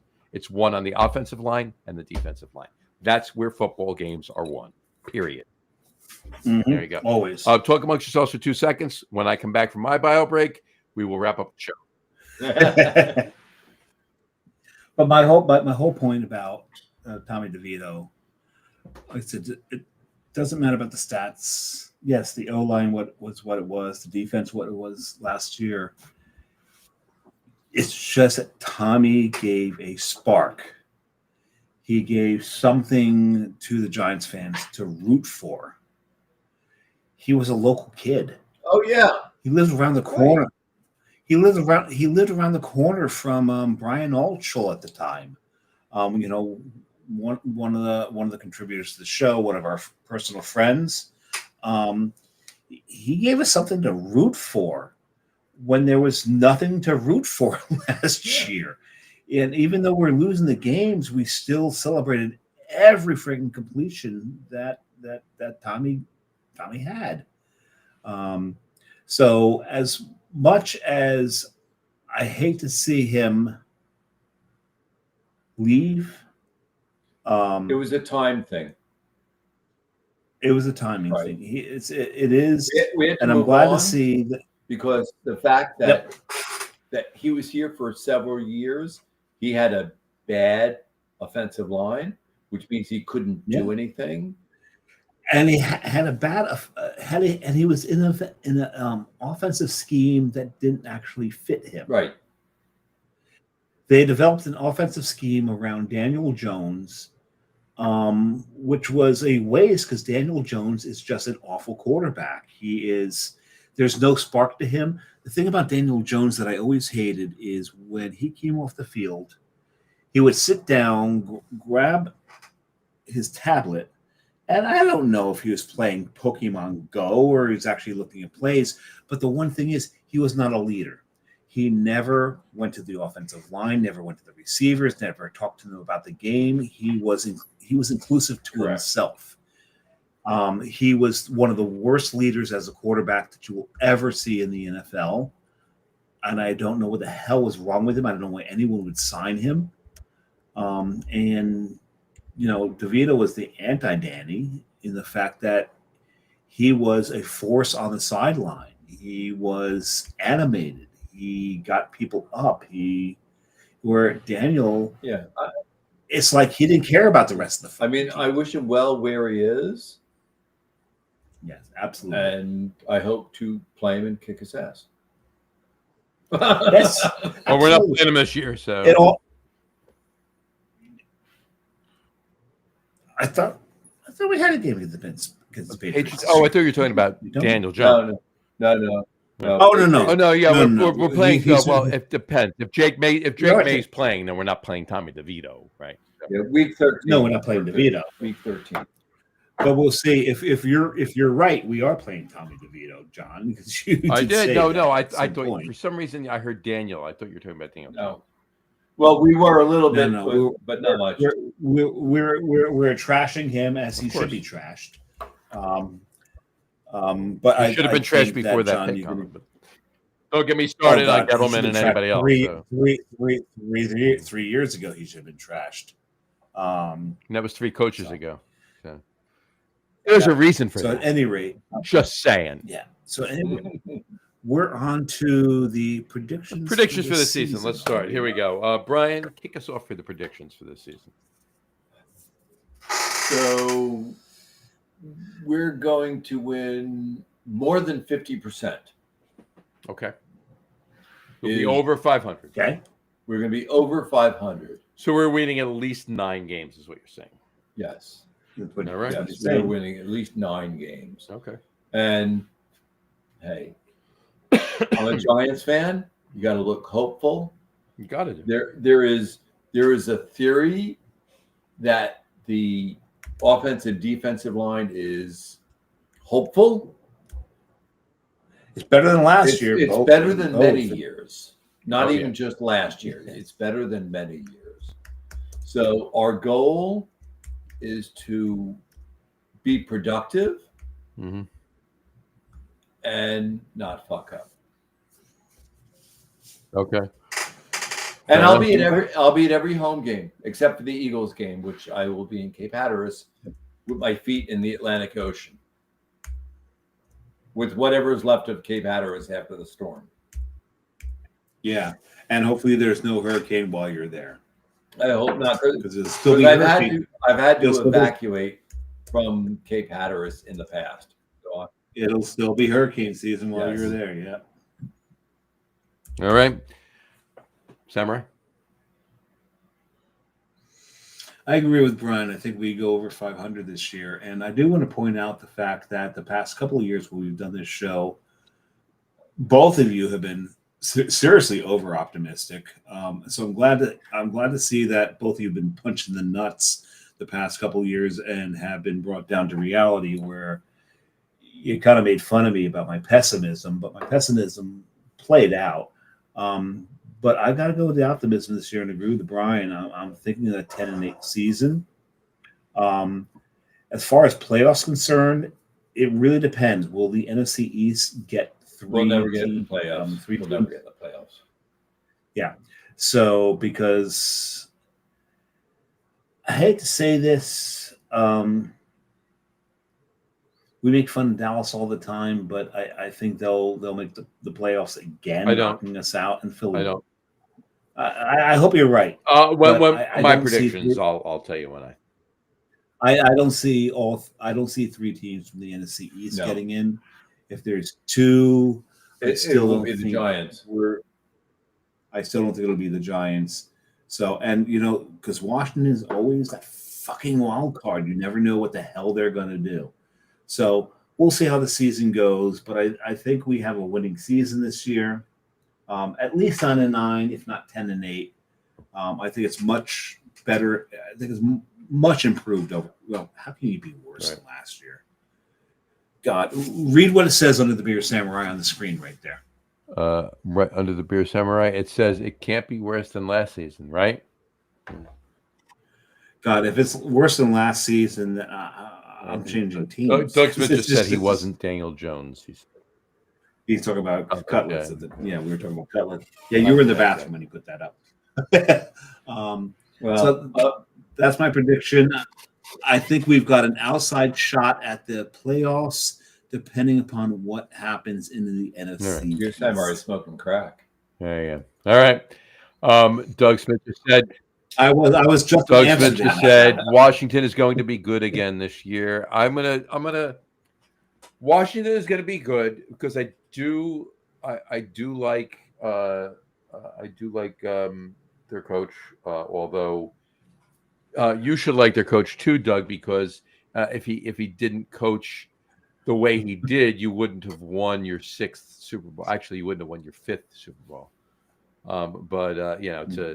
To lose 28, winning 28-3 at halftime, you don't lose that game.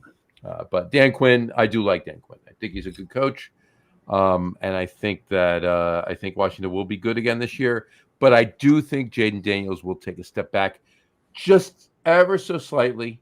I don't think he's a bad quarterback. I wanted him as a Giants quarterback. I'm sure you did too. But what Doug's saying is hold on. I think the Giants No.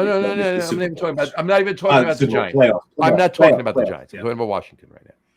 I think Jaden Daniels will take a little step back. I think some film will have him figured out a little bit, and he'll go through a slight sophomore slump, not a big one, but a slight one. And like how through the second half of the season with Tommy starting. I'm not talking about the Giants. I'm talking about Washington. No, but I'm saying I'm comparing.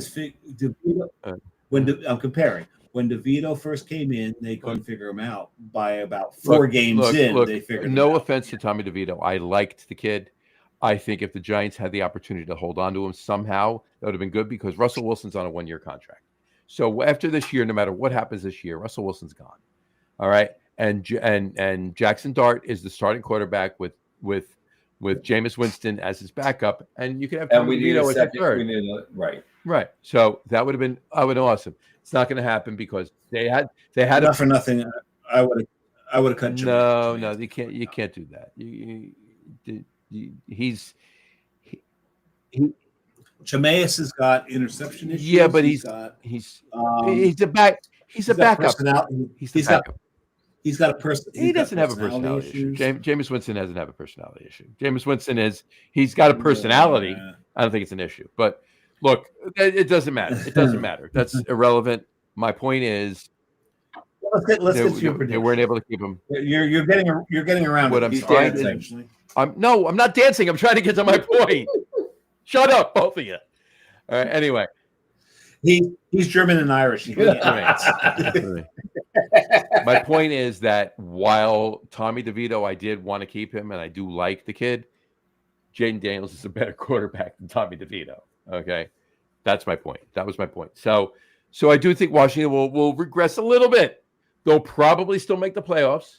They'll probably still be number 2 in the division, but they're not going to be as good as they were. Slightly less, couple games than they were last year.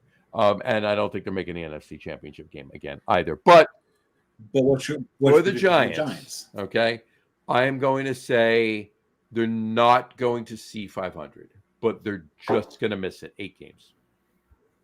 8-10. 8 and 9. 8 and 9. 17 games. 8 and 9. Somebody can't count. 17. There's 19. There's 17 games. Oh, that's right. 17 games. We're not counting. No, we're not talking about next year. Next year there might be 18. There might be 18 games next year. Yeah, but 8 and 9. They're going to go 8 and 9. You guys are Brian. You're 9 and 8. Yes. Dave, you're 9 and 8 or 10 and 7.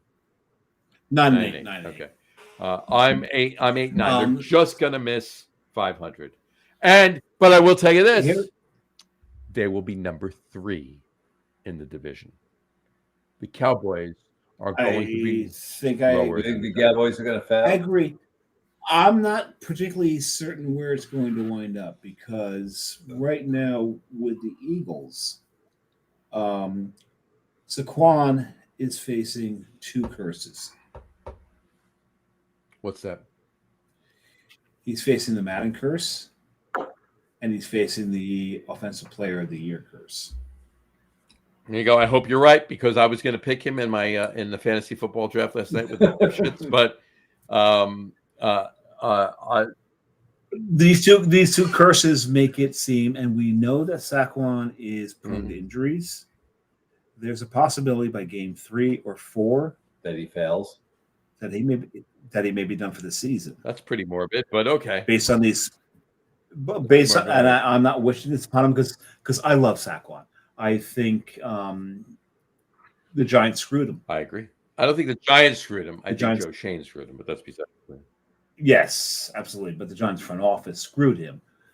He should never have been an Eagle. He should have been a Giant. Then we'd have two great players from Penn State. Yeah, and and it's all because they had this faith in Daniel Jones that none of the fans ever fucking did. Somebody's got to smoke crack. And I don't know why they didn't just. I mean, reverse it. Give Daniel Jones the franchise tag. Franchise tag Daniel Jones and give Saquon the contract. The contract. That's what should have been done. So I wish no ill upon him.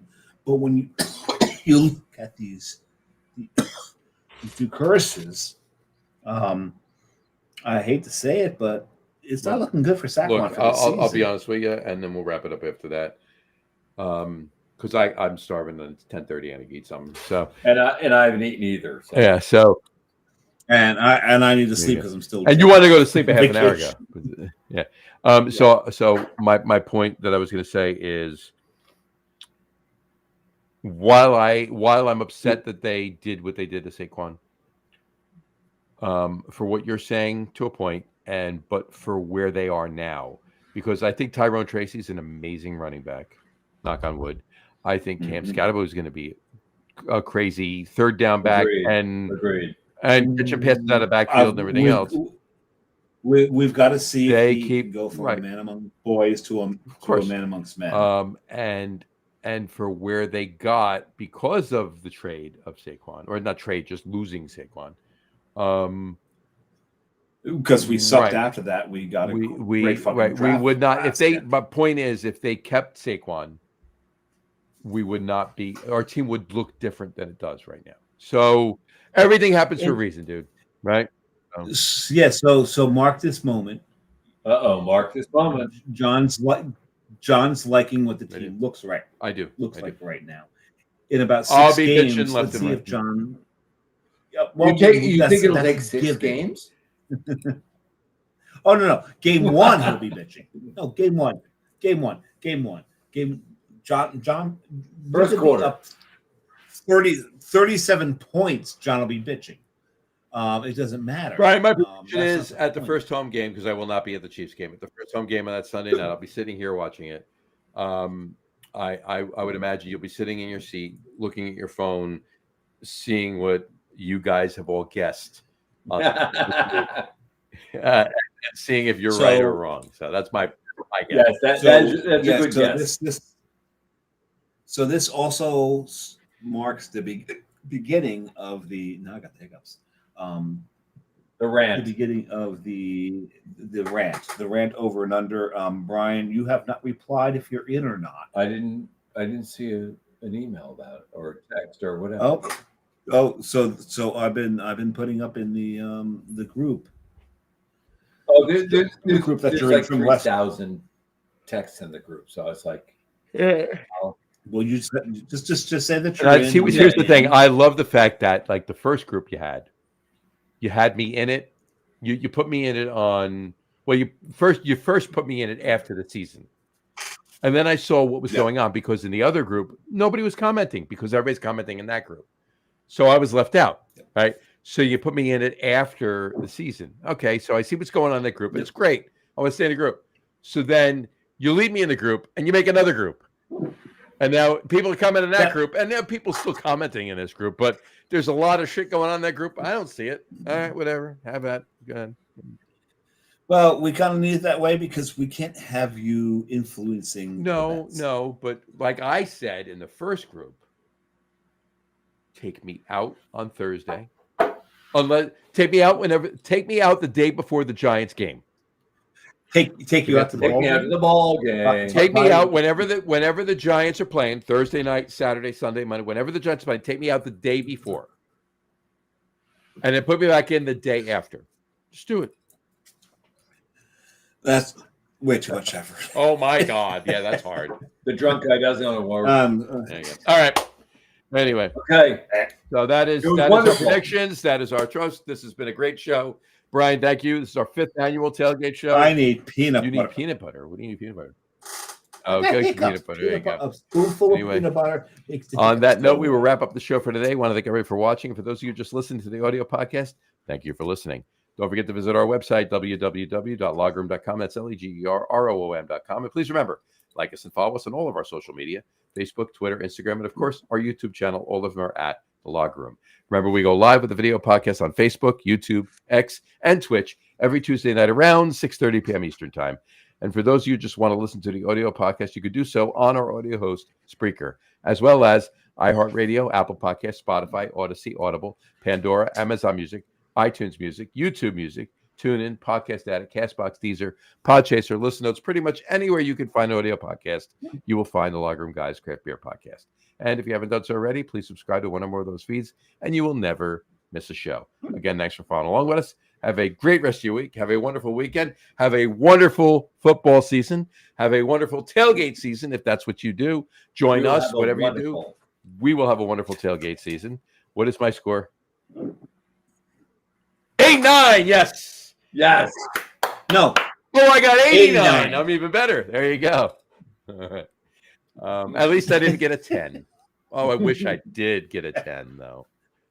A 10 still good. You can get a 58. I had to go with the highest number. Anyway, yes, have a wonderful tailgate season. Have a wonderful football season. We drank a lot, and you still did pretty well. So on that note, we will wrap up the show for today. Thanks for watching. We'll see you next week when we're going to hear a lot about Europe. Let's leave it at that. We'll talk about that. Then the low countries. There you go. And I might comment. I think you might. And Brian might comment on this. Have a great rest of your week. Have a wonderful weekend, folks. We'll see you next week. Take care and cheers. And once again, we're sorry to Facebook, but we'll repost the entire video. Yeah. But cheers.